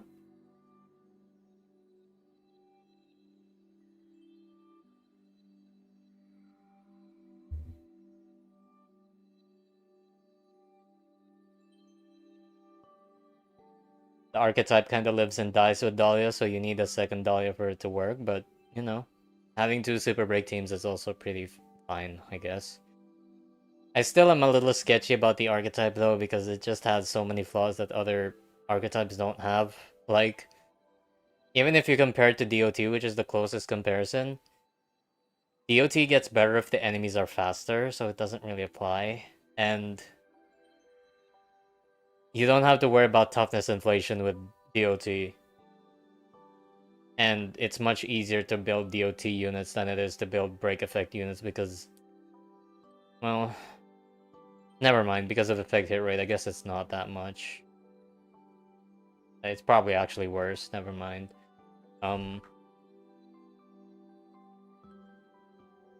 I guess effect hit rate is also a big flaw, but so many updated DOT characters have effect hit rate conversion, so it doesn't even show up as a negative for most, if not all, DOT characters that have it.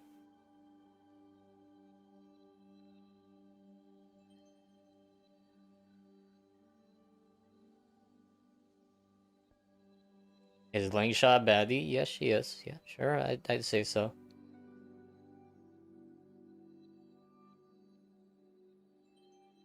I mean, she's not ugly. Like, what? That would be crazy to say. Not gonna lie.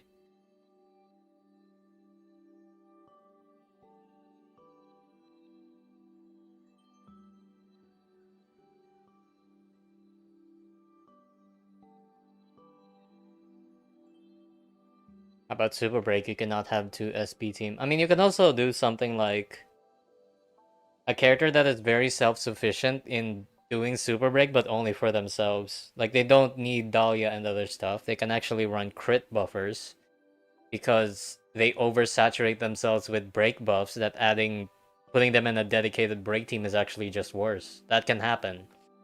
Like, let's say a unit self-buffs themselves by giving 200% weakness break efficiency, so Ronmei doesn't even do that much. They have their own super break multiplier, so adding more with Hyuga and Dahlia don't do as much. And adding their own weakness implant means they're not reliant on Dahlia's implant or anything either. And they can break outside of super break, so it's just a one-man army. And in that case, this character doesn't need to be run with super break at all. It would probably be worse than just running them in a crit team that can double advance them. Bootil is kind of similar, but the problem with Bootil is that, well, Bootil is the closest to a character of this like caliber, but he is not exactly the most updated unit in the world, so it doesn't end up being that viable for this character to do that. So, you know, he still relies on super break supports because his numbers are just older.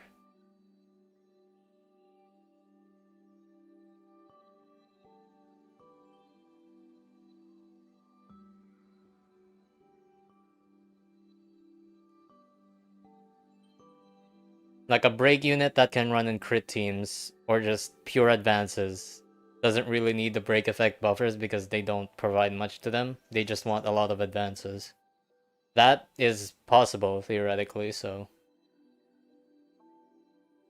And that could end up being its own team, because the Super Break character that doesn't rely on Super Break supports means you can still run Super Break supports on the other side.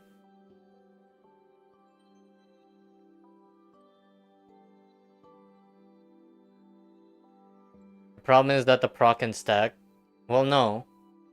If you already give yourself 500%, what's more that Harmony MC gonna give you? Okay, we have 100%. Is that better than consistent 100% advance? Maybe.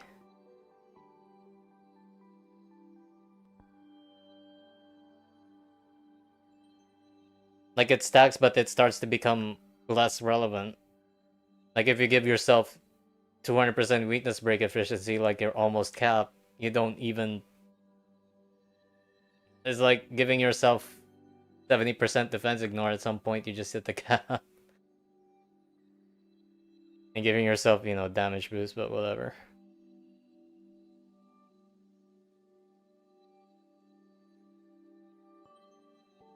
I mean, just basic math, right? Like, give yourself a 500% super break multiplier.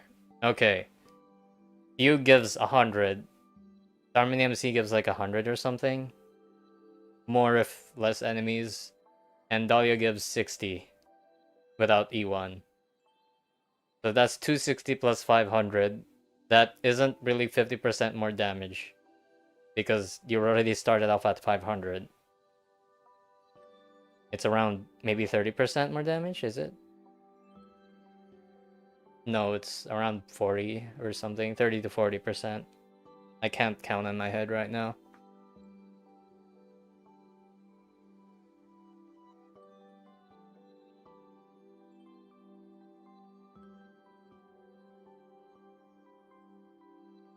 There's always a way to oversaturate stats, even through damage.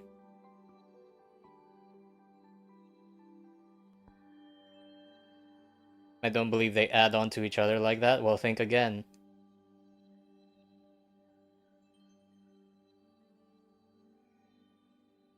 The problem is you can't have a real example right now because that doesn't exist.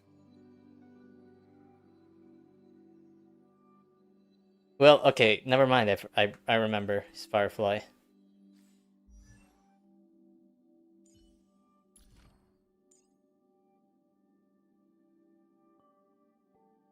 Where is it?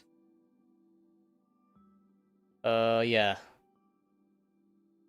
So, Firefly has her own super break multiplier, but it's so tiny that she still relies on Harmony MC and Fugue to fuel it, because 50% super break is not a high multiplier. And Harmony MC gives you 100% at least, and that's like the lower part.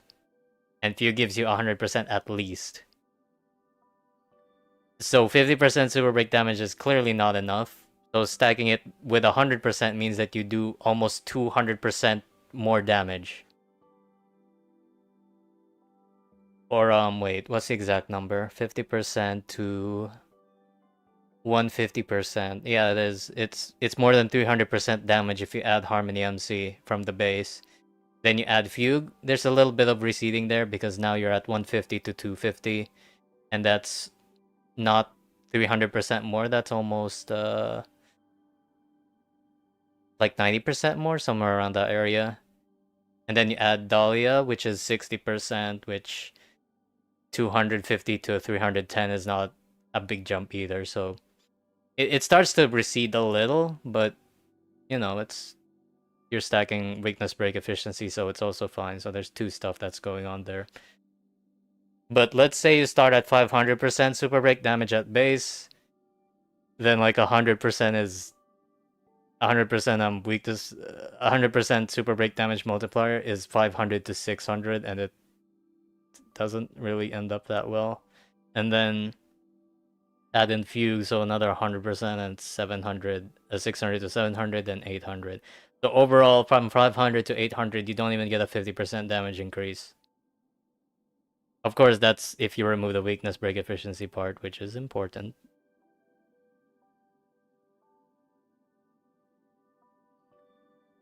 If they did, wouldn't it be 1 super break damage on the screen? Dude, okay. So let me explain this to you. There's a DOT that's 100% attack. There's another DOT that's 100% attack. How much is it in total? That's right, there's 200% attack DOT. If you really... Fine. You want to be really technical about this, okay. For Firefly, there's 50 plus 100 plus 100 plus 100. Or, no, Dahlia 60 plus 60. For another super break unit, they have a 500, 100, 100, and 60. Okay, there. There you go. Do the math yourself. How much did Firefly increase over this 500% theoretical unit?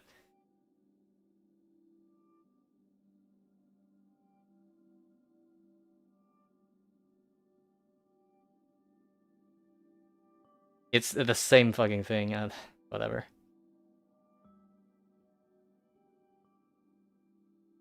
Yes, there's 5 DOTs on the screen. But if you total all of it, that's the number that comes out. I think that's pretty obvious.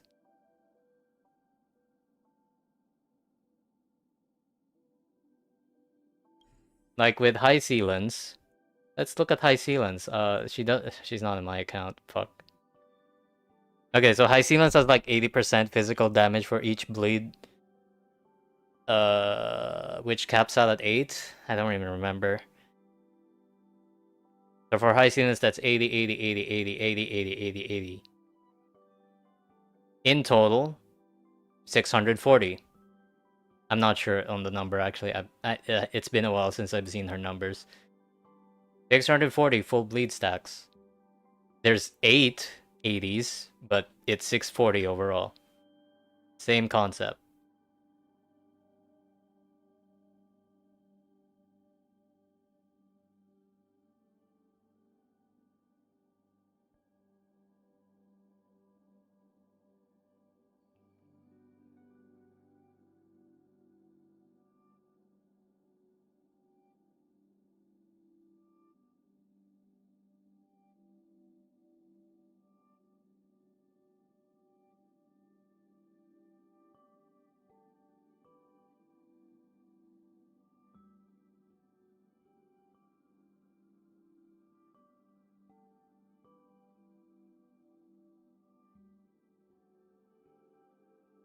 Well, you were saying that doesn't matter and SP procs are separate, so I'm just clearing up the misinformation. And you're talking about super break stacking, so I was getting like frustrated because that's not how it works. You were very confident in what you were saying, so I was okay, fine, I'll be very confident in what I'm saying too.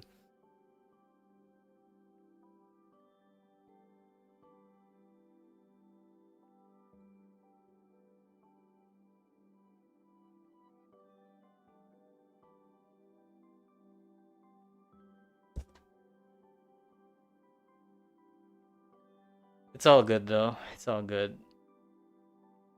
I feel like some people might have also been confused, so you know, I'm glad to have explained it, so it doesn't sound crazy. But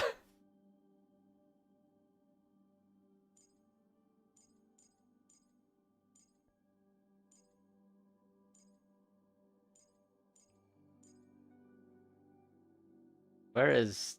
Yeah, I don't have Luca. Does Luca stack bleeds? He doesn't. Oh, okay then.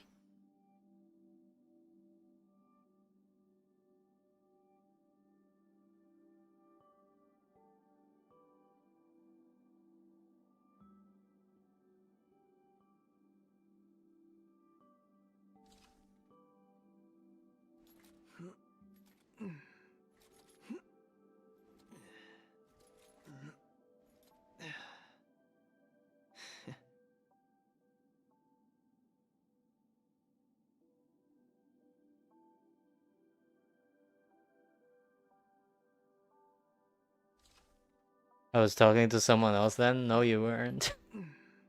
You're directly talking to like the so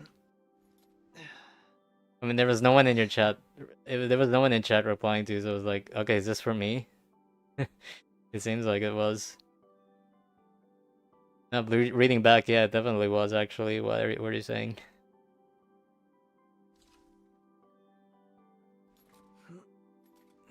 I heard earlier that DOT is running out of new ideas. The thing is, DOT doesn't need new ideas. It's like,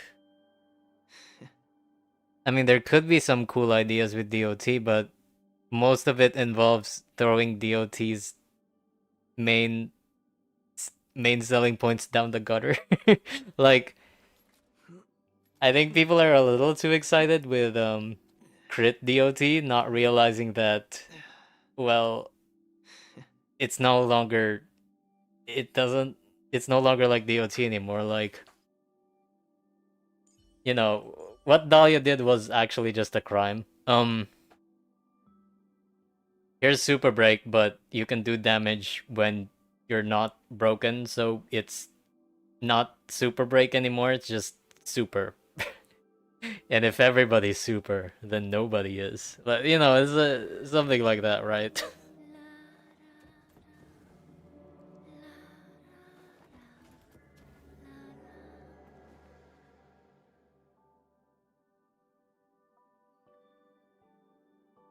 um so it was like,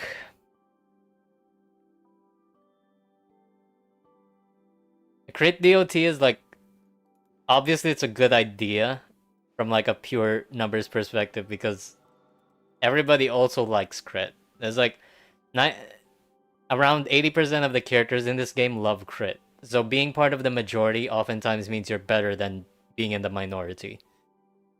Unfortunately, that applies to real life a lot, so we can't. This isn't just an HSR problem. But the problem becomes how much are you willing to throw away the identity of the archetype just for them to be good? Are you willing for DOT or break to start critting just so they become better, or do you want them to retain their identity, because if crit dies, they might actually be good? You know, it's not always like it's not always a good thing that a character is no longer part of a clunky identity, because sometimes conventional identities just don't work as well as them. Like, Anon Night Stages are clear proof that if you didn't invest in a non-crit based team, you can suffer a lot in endgame. So there is some like precedent that it might just fully investing in the majority might also just be a bad idea sometimes. Again, it depends, right? It really does depend. Because if you create a crit DOT archetype and crit dies, then that DOT team has nothing to save it. So it's not always a net positive to remove flaws for the sake of just being part of the majority and hoping you get shelled more.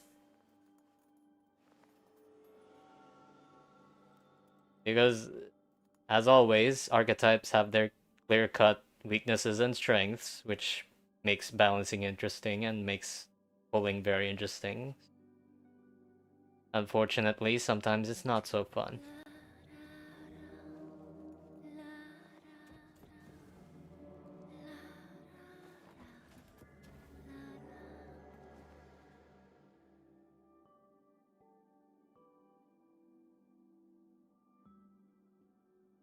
They should update DOT where each DOT would have a specific effect. Like Genshin elements, that would be cool. I mean, I've always praised Genshin for being able to. Genshin has like one of the most fun and most balanced combat systems. Like, the reason why their 4-stars are so important and their 4-stars are so plentiful is because the elemental system does not let you get away with just anything. Like, there are cases where enemies you just need to freeze. So even if a character is like completely dogshit, as long as they are part of a specific element, they can be very useful. Similarly, no matter how strong a character can be, not being able to match their reaction is a death sentence. So you can't always rely on one thing every time. Which makes Genshin's battle system, I think, one of the best that Hoyo has right now. Because it makes balancing things very, very simple. Like, it makes balancing for Genshin very interesting. Like, it's not just a numbers game like HSR. Like, being part of a specific element is enough to carry you despite how bad your kit is in a vacuum.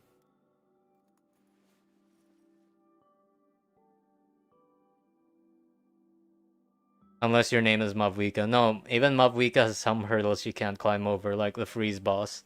Well, she can brute force it by nature of not having the freeze mechanic trigger at all, but there's still ways for them to block out just pyro in general. Like, there's always some way, right?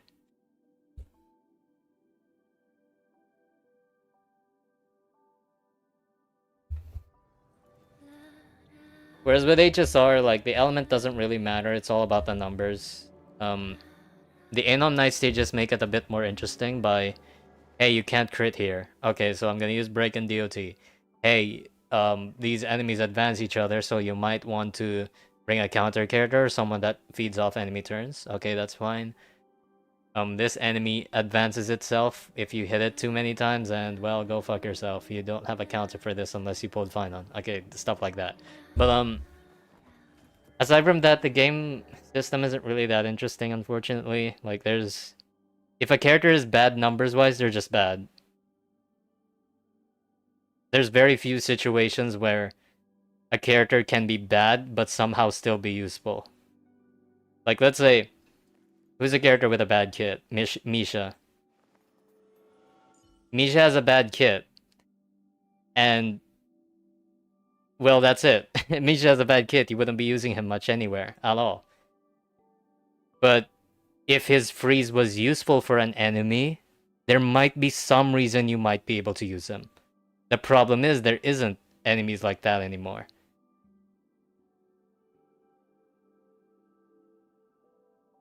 Let's say Sampo, right? Sampo is oftentimes just worse than Black Swan, but if you didn't have Black Swan, you would rather run a different wind character that's actually better than him. But there really isn't a specific enemy where, even if Sampo has a bad kit, you would still use him. That just doesn't exist in HSR. If their numbers are bad, you're gonna be struggling. Like, that's just unfortunate, really.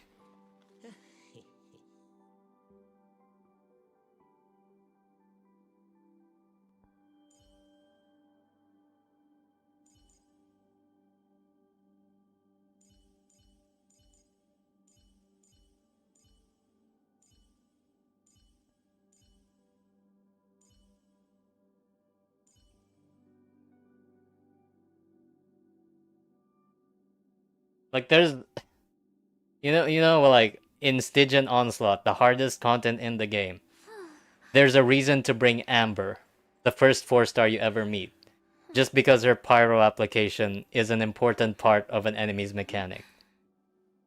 You can't say that about, like, a 4-star from 1.x specifically in 4-star that isn't getting carried by, it's like, you can't really get away with that too much on HSR. Like, if your numbers are bad, you just, no.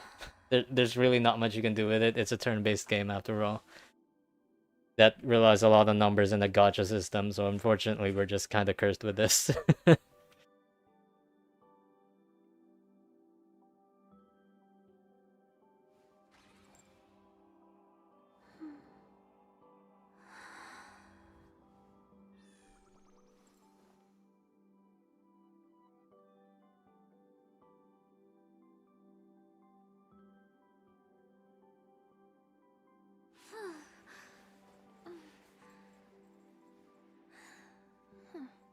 I think the Genshin elemental reaction system is just a huge outlier too. Yeah, that's the thing, yeah.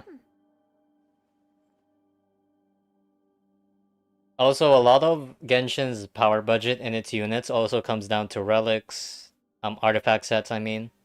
Like, there are characters that would be completely useless if they didn't use a specific set. Like, Kachina. You know, something like that. There are characters that are completely carried by being able to use one very powerful set, like Viridescent. Any animal character, technically, is just... If I don't run VV, I retire.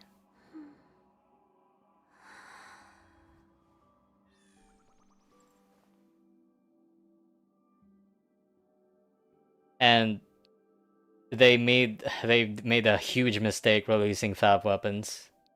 I don't think they realized, it was a little too late for them to realize that fabs were broken. So the free-to-play weapons in Genshin are also just really imbalanced for the benefit of the player, so it's fine. But they're just not balanced at all for the rarity that they are, and yeah, the lifespan that Favonius weapons have in Genshin is ridiculously good. Even now, they're still being used.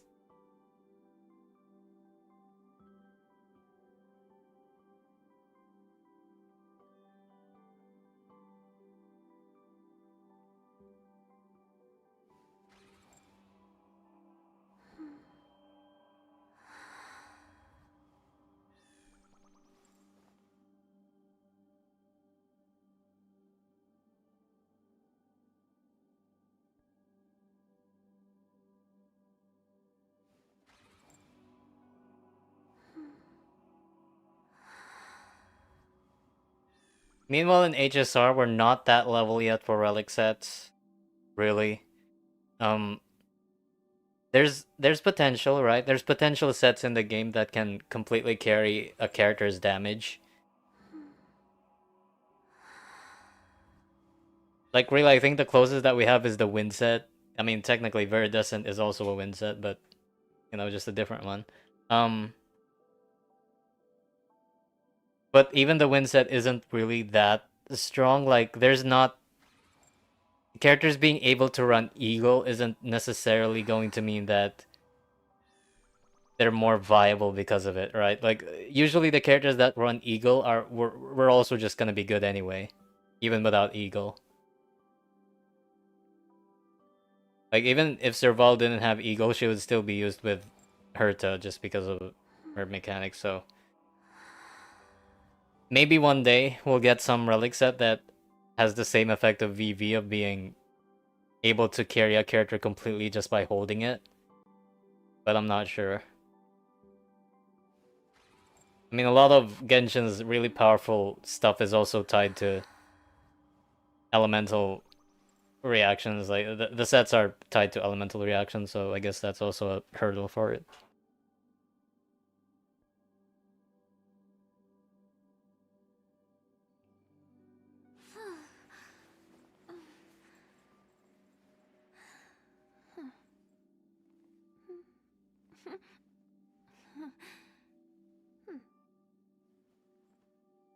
Can you please shut up, Firefly? Oh, the Lingsha.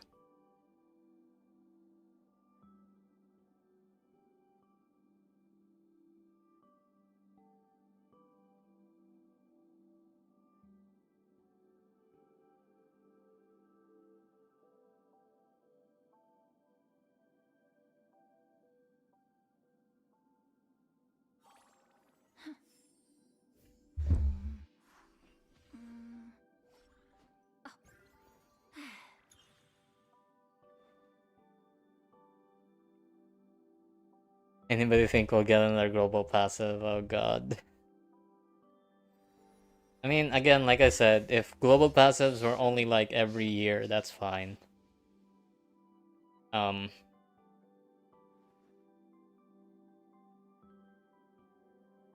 I've unlisted that stream now, but I did say that, um, I don't know why people confuse me as someone that was part of those people that Doom posted Casheris's global passive, but let me just be clear.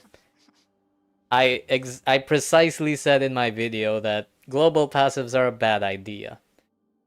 But if they make it rare enough, it doesn't matter. But I still don't think they should have released it in the first place. Because it's... What's the point? But, I'd rather they not release it, but if they don't release it commonly enough, then it's also fine. I don't know why people still assume that I Doom posted Castris as global passive when I said exactly what they were gonna do. They weren't gonna do any... Like, the best solution for them was don't do this very common, or don't balance the game around it, which they didn't, so it's fine. It's fine.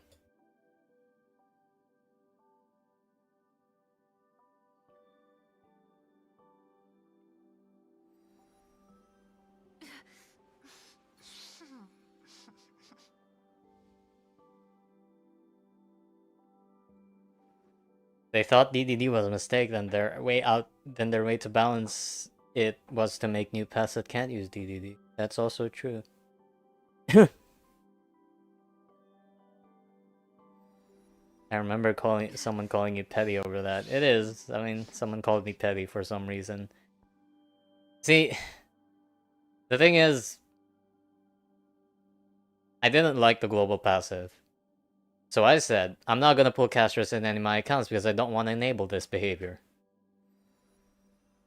And I did. I didn't. I didn't pull any castress stuff. So I'm okay. I'm just here, chilling. I pulled for an Ox instead of castress and I don't regret it. So to be fair, Anoxa was probably also kind of a mistake, but at least he's not a fundamental mistake. I think his concept is just fine.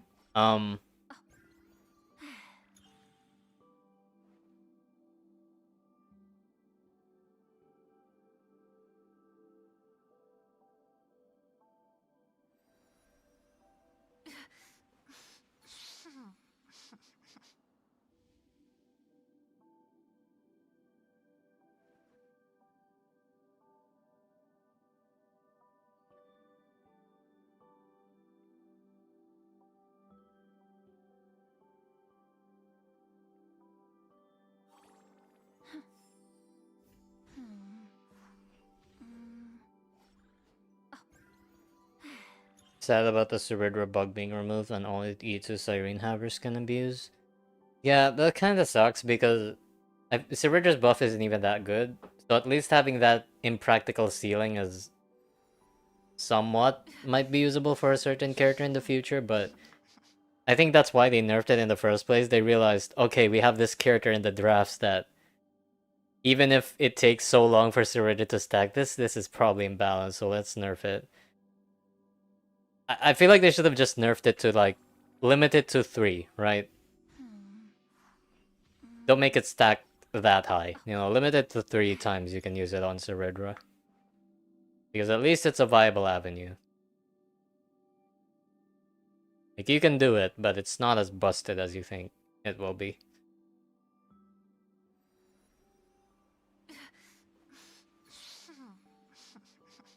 Who do you think the next Anomaly Arbitration boss in the King stage will be? Is it a DOT buff? I don't know. I mean, we're surely gonna get Elation Shield, and we're probably gonna get a new boss for it. Because I doubt that there's enemies in the game that can do a Elation Shield just yet. Maybe maybe the new Sam boss, the evil Sam, can do it. I mean, it depends on Elation's mechanics because they had to shill it. So something that a boss that closely relates to Elation's mechanics is ideal.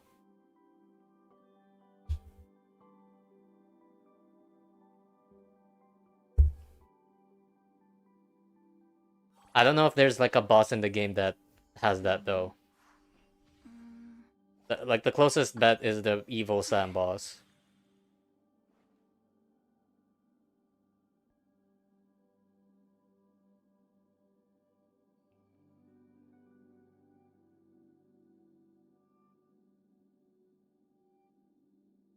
Normal Sam as a king stage? That's so weird.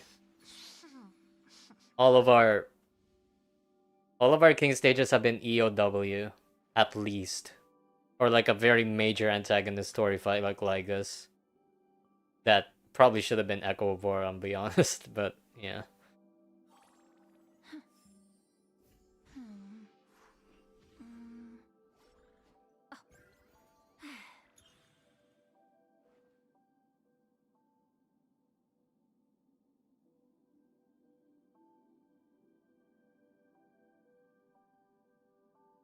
A new weekly boss in the next patch is unlikely. Yes, because they usually don't do new weekly bosses in the first patch because they love hyping those up. And if you just release, oh, okay, this is the new Echo of War boss that we released in this new region with no build up whatsoever. Okay. Like, the closest is Nikador, but even Nikador's like, that's why I forgot it. That's why Nikador was kind of forgettable. As in, like, I don't think it would have fit as an Echo of War because it wasn't really that hype, to be honest.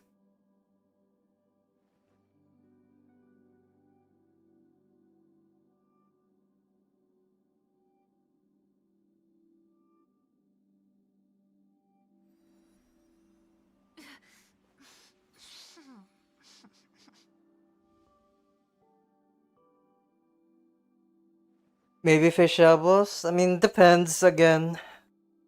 Does the mechanic want follow-ups or break? Probably. It depends on Elation's mechanics. Which boss shields it the most is gonna be the next one. I don't think it's gonna be Sam, the normal Sam, because it's too plain. Um, like Sam is pretty cool, but he doesn't really give off that King Stage vibe. I'm gonna be real.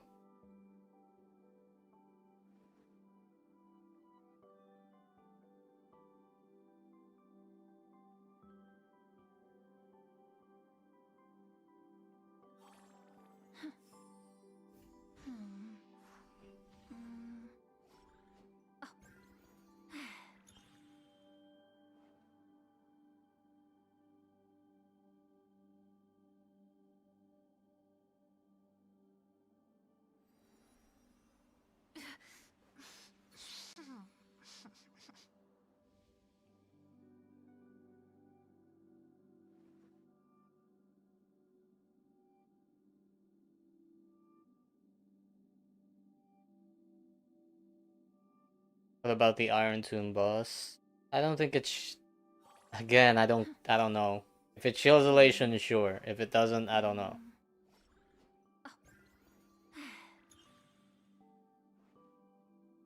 I mean, I actually kind of doubt Iron Tomb because it has SP reduction, so probably not. Archer feels pretty bad in that fight.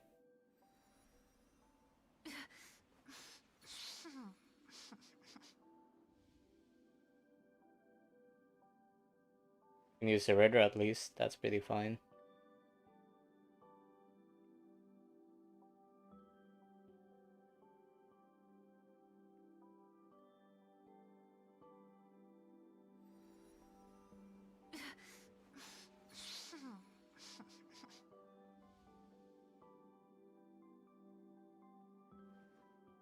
Why do you guys keep asking me? Again, I said I don't know what Elation is shilling.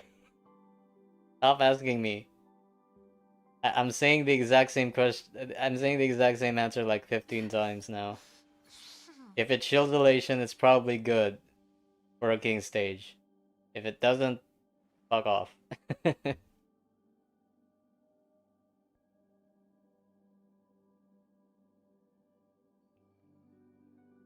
I don't know what Elation does, so I can't say.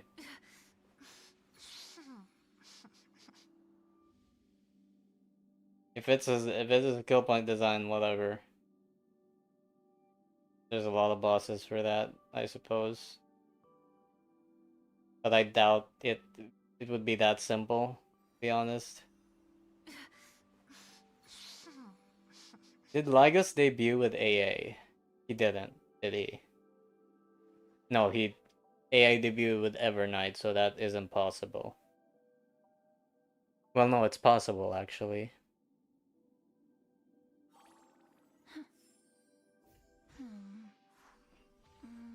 They'll probably just pull out a new 4.x lead out of the hat, but it's gonna be a weird one. Because at least Lygus was hyped up for it, but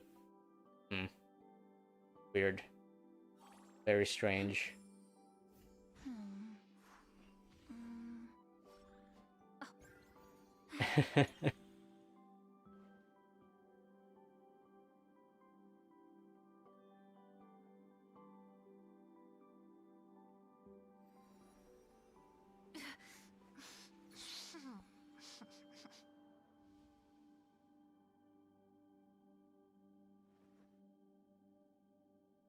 Dreamer Curse being asked by questions again and again and again and again. The reason different people are asking the questions, even if the question is the same.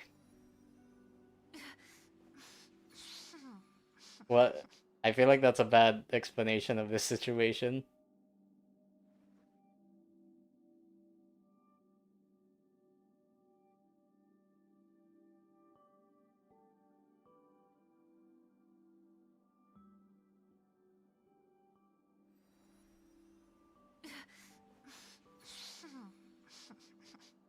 Was the try not to laugh thing really an Elation Testament? It was. It was. It really was. I mean, they outright say it that it was an Elation testing event,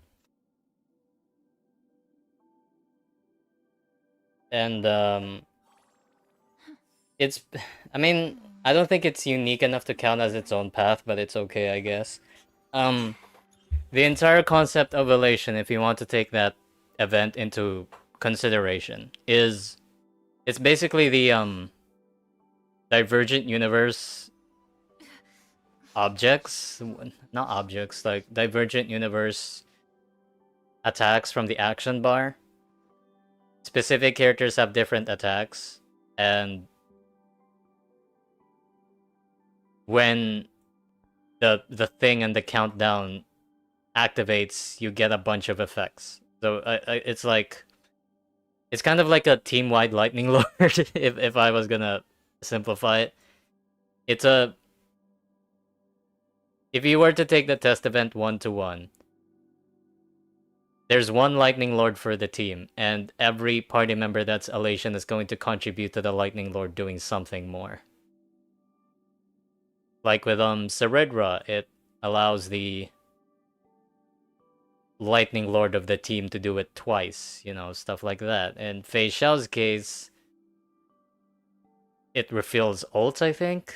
And Sparkle's case, the more SP, the more damage the lightning lord on the turn order does, and the entire team can contribute to it.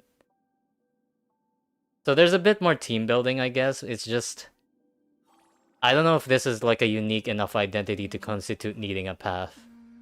Like even the summons didn't end up being too creative actually. Most of them ended up being, hey, this is a path that has a summon that has an HP bar is how you can simplify it and you'd get all of the points correct.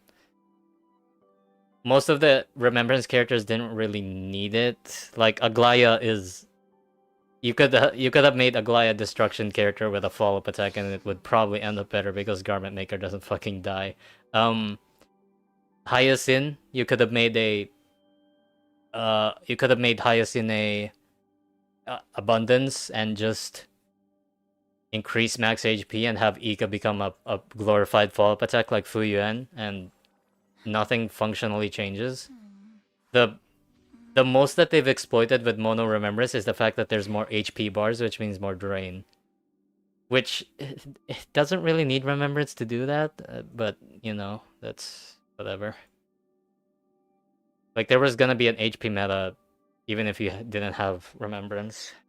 It's already kind of happened anyway.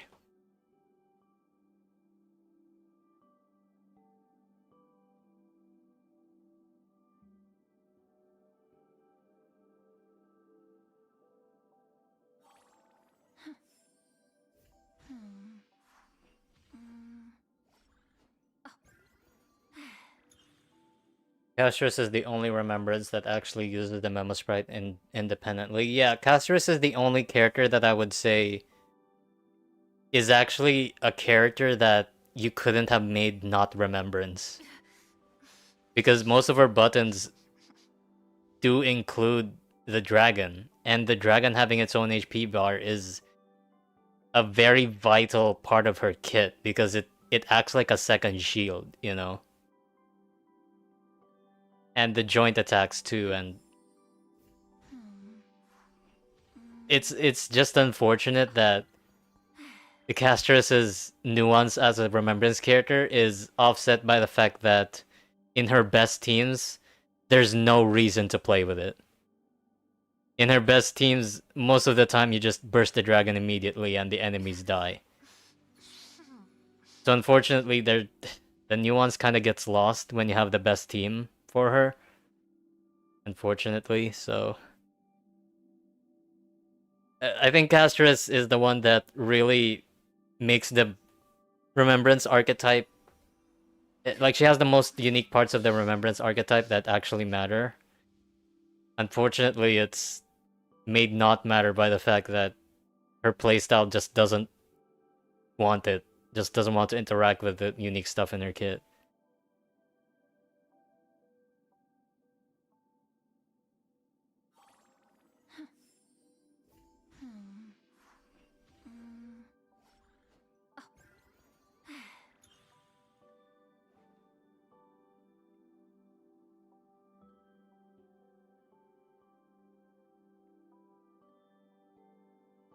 I guess Evernight is also, well, yeah, Evernight also I guess is part of that. But she's like an even worse offender of not having the Memo Sprite incorporate into her playstyle. She just, yay.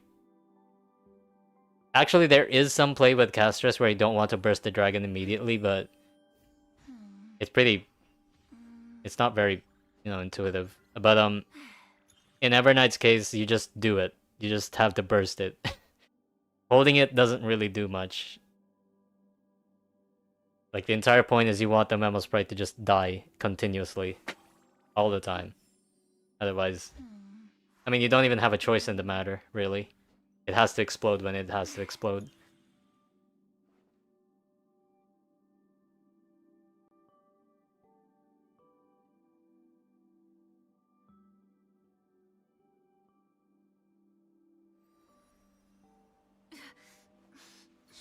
So, depending on what we know about Elation, I'm not very excited for it. I mean, it'd be nice explaining it, but it's SP land, and I mean the greatest, the SP that I liked the most that was drip marketed was Blade, and it's like I don't know if I'm excited for it really. When a design from Plain Arcadia is gonna hit me, then maybe I will. Like, I like Sparkle's design, but do I like it enough that I would pull for it? Because she's a main DPS, apparently. If she's a main DPS, then I'm probably never going to play her because I like Archer more. So that's bad.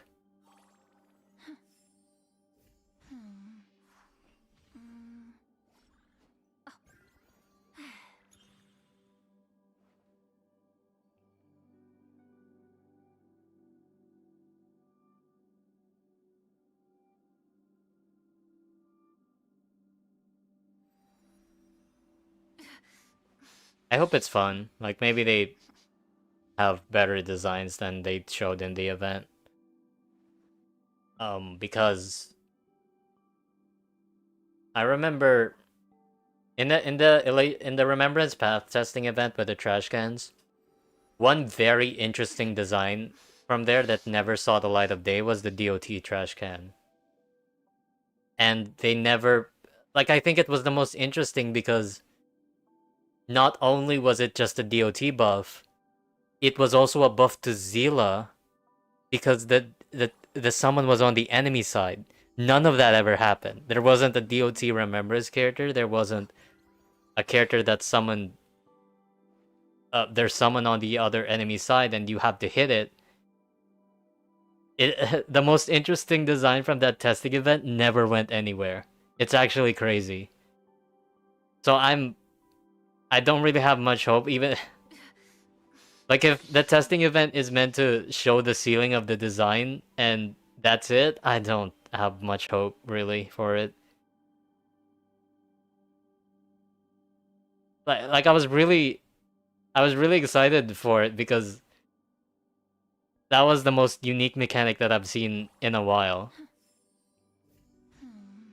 There's this DOT trash can that, you know, they will, if you kill them, they'll explode and deal DOT damage, but they're on the enemy side, so like you can make this a Zila buff and it works. You can have some interesting interactions with this with Herta too, so it's like the most interesting design of the Remembrance path testing event ended up not happening at all, and it's just so sad. So if the testing events were the creative limit of the path, I'm not hopeful for Elation. Because there wasn't anything like that that I found nearly as interesting as that event.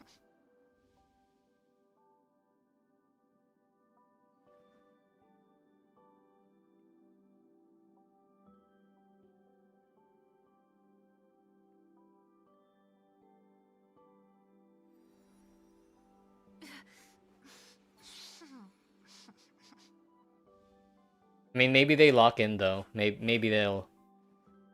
Well, the problem is I can't even expect them to lock in because they're on a schedule. They're on like a dead schedule. It's so bad. So I can't even trust them to like do their best because it's they can't. They can't do their best.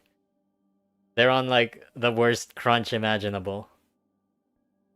So I can't even blame Hoyoverse for fucking up. I hate it when I cannot blame the billion-dollar company for something that is not in their control.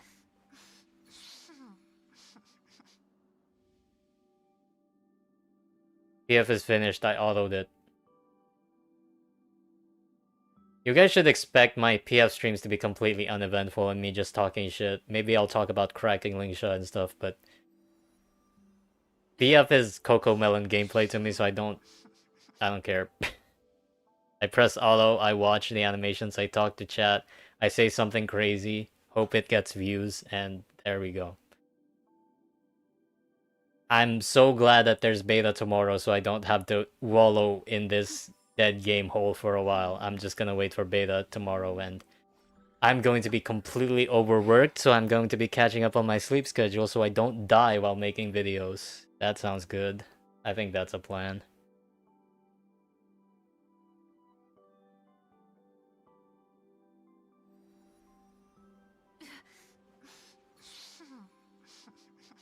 I thought beta was the 6th. It is the 6th tomorrow. Are you in like a different time zone? I believe Hom DigiCat is Asian, so...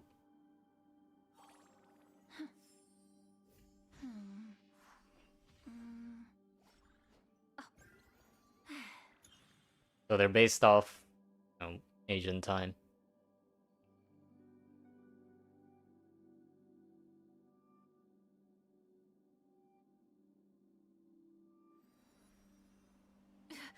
The Lingsha conversation was really important. What are you talking about?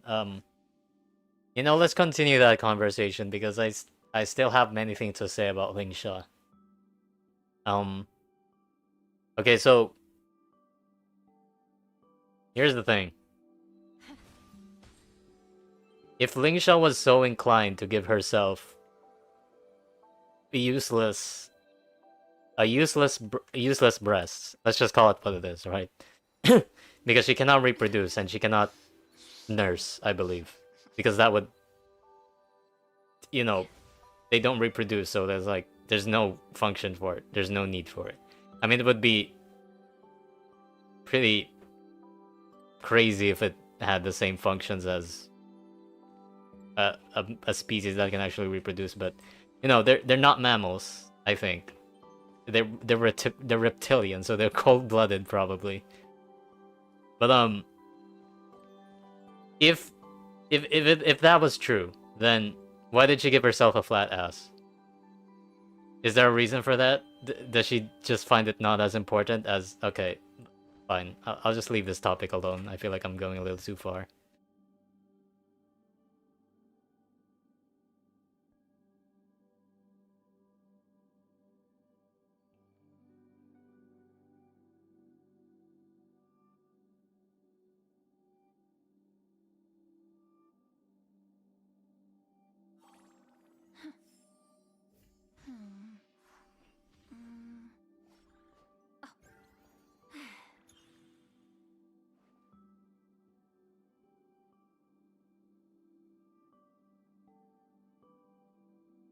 Like if I had the power to have... You know, because reproductive features on Lingsha and other Vidyadhara are completely useless. Like, there's no reason for them to exist on her. So who gave it to her? Did the Eon gave it to her? Like that... I don't know if Long is just based or has like some taste with human features, but I don't think he would have done that.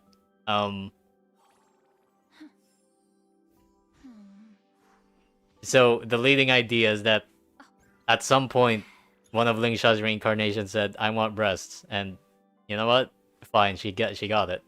Okay, this is what I am now. Or Long gave it to her and is like, "What do I do with these? What's the purpose of these?" And like, she never just... Okay, I accept these are what I have, and even though they're not doing anything, it's pretty to look at, I suppose. And now...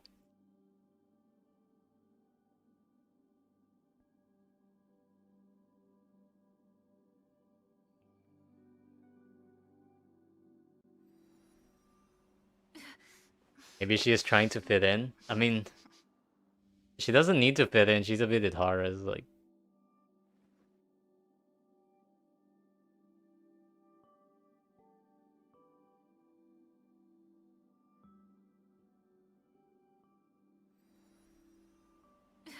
I'm assuming it's a vestigial structure, so like at one point humans and Vidyadhara common ancestor, and since then the Vidyadhara don't use it. No, they don't. The Vidyadhara were canonically made by Long, the permanents.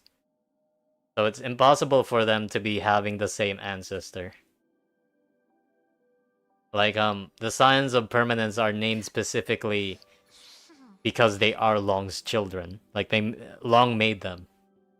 Danheng is a son of an Aeon. That is what it means.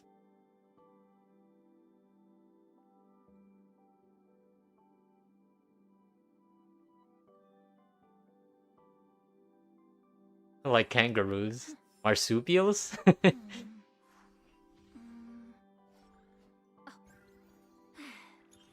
don't know about marsupials. I've never studied much on that topic. But if they are pouches where he keep... Oh, that's what you mean. Oh, maybe. Maybe those are...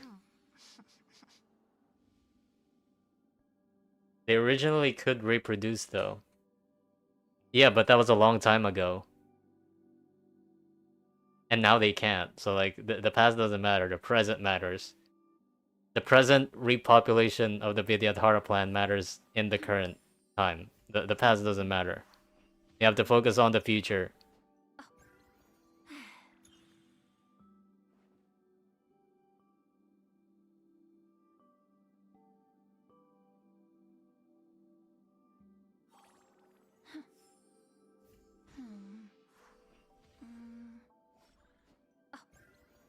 Maybe they're kind of like sirens and want to lure in people. That also works. I mean, that's fine, right? I don't know if Long wanted them to do that, though. Like, it feels pretty weird for an Aeon to be like, okay, I'm gonna make my... I'm gonna make my progeny so attractive that the humans are gonna get so bricked up that they will have to accept them to society. You know what? That's a good plan, Long. I like your style.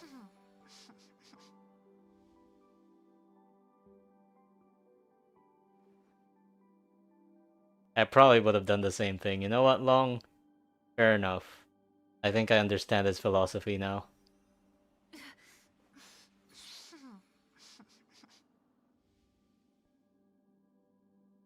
Like, how do you look at this and not accept it into society? Fair enough. I think he was based for this. I think he had a lot of forward thinking.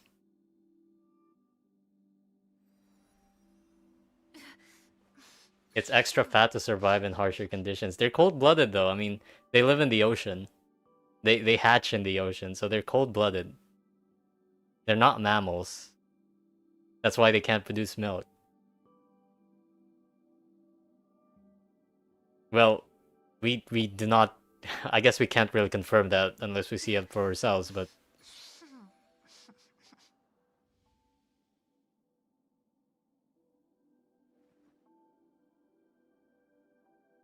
imagine you ascend as an emanator of erudition for your questions about Long and his offspring. I mean, there was this one world quest where it's exactly this, where some old guy wanted to live forever, so he had permanence egg DNA taken, and he regressed back to being dead, back to being a fetus basically, and he's dead now. So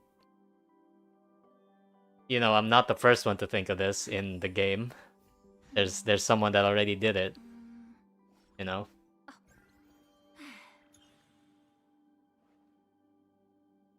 Because I'm a big nerd for like mythological, like characters that are not human, you know. Like I also think a lot about the Thyrans and how they work in ZZZ. Like how did they come about? Like what is their, you know, when a character has elf ears, I'm very curious how they got that because they have to be. I feel like if you're gonna add elf ears, they should be important to their lore. Like you can't just randomly add elf ears. That feels weird. Like either they come from elves or there's something more to it, you know? Adding elf ears willy-nilly is not what I would is not what I would consider good world building.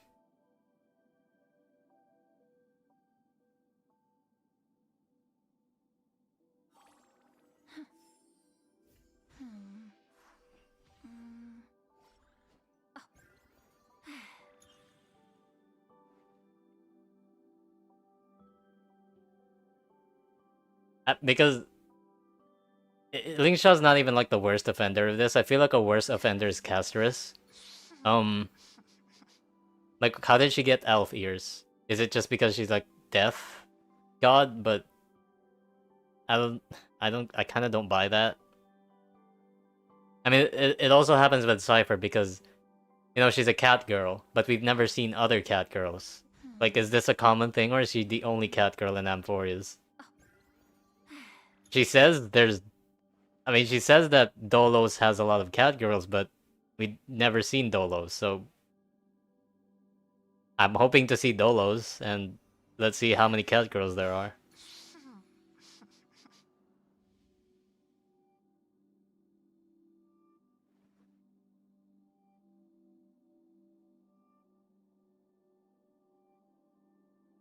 The rest died. Triby has elf ears too, yeah. Well, with Triby, they kind of explained it as like she's an oracle, or a maiden. What was it called? Mood. I got well, like a. I don't know. I don't remember what the name is, but it does have magical ties and stuff. Like I think Cyrene is also a pretty decent case of it. Like she has pointy ears. She must be special, and she is special, I suppose. She was born with pointy ears, and people are like, "Whoa, pointy ears? That's weird." And yeah, it is. I'm glad they acknowledge that.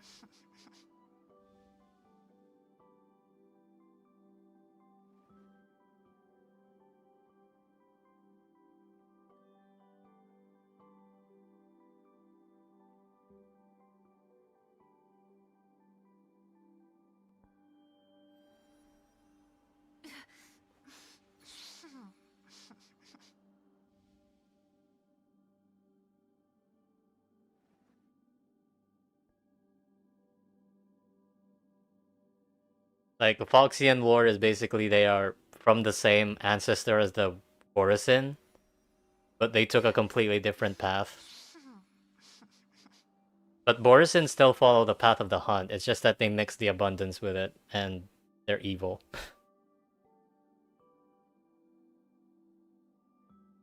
Like the entire point of the 3.8 story was about Firefly also being a follower of propagation, even though it's her enemy. Because Firefly's army, you know, the one she came from has one mother, has one queen, you know, that came from her, and all of it is just her clones. That is the propagation. They follow the same principles. It's just that they want to kill them. They want to kill each other, you know? They're kind of similar, except Firefly's army doesn't want to kill people, they just want to kill other swarms. Like, technically, Firefly is just, you know, is just a worker bee in a colony. So it's like, okay, Firefly versus a wasp. You know what? I don't want to side with the wasp. I think I'll take the Firefly.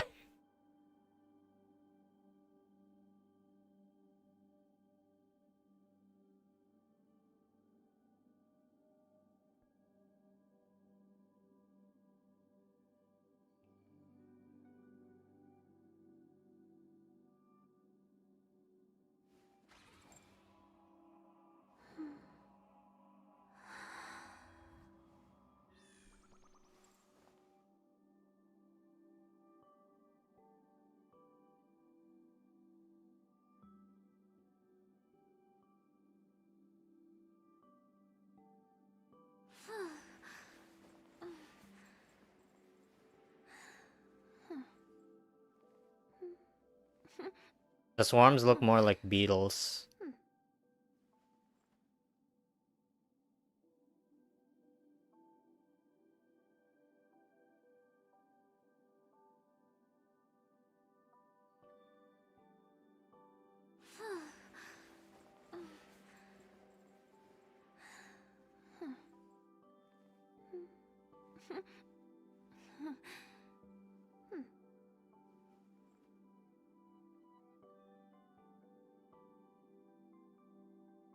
I miss the link shot cracking. Don't worry, we're gonna have more link shot cracking in the coming days. Not really. I'm gonna be streaming beta, so I can't talk about cracking link shot as much as I can, unfortunately.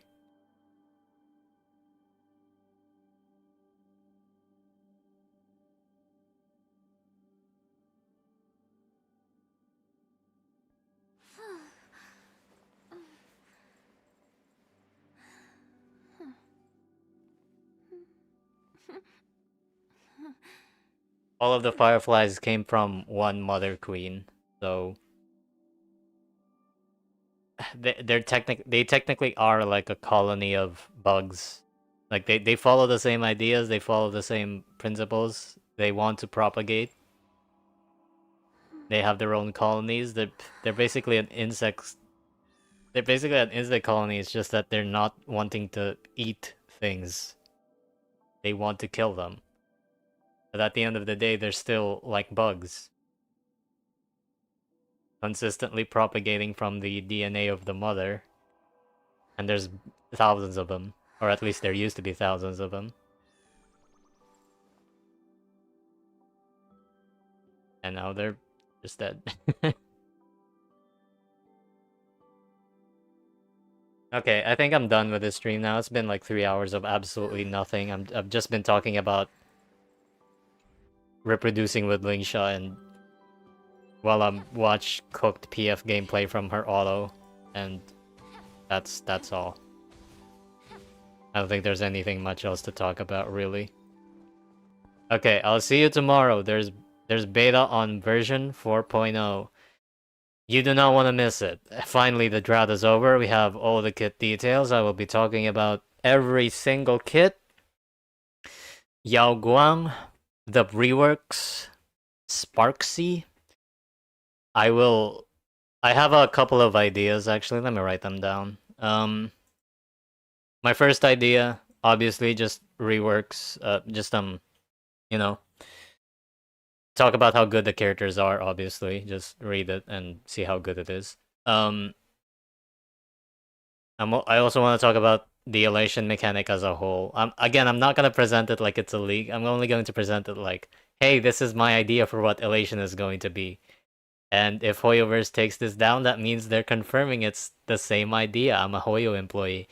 I'm gonna be very cheeky about it, but it's gonna be like Dahlia's where I'm like, hey, this is my OC Dahlia kit. Like this isn't actually official, but I'm gonna talk about it like it is. Like just assume like this isn't actually a leak, but just pretend that this is real for a minute. It's like I think that ended up being pretty well the last time I did it, so I'm gonna continue doing it.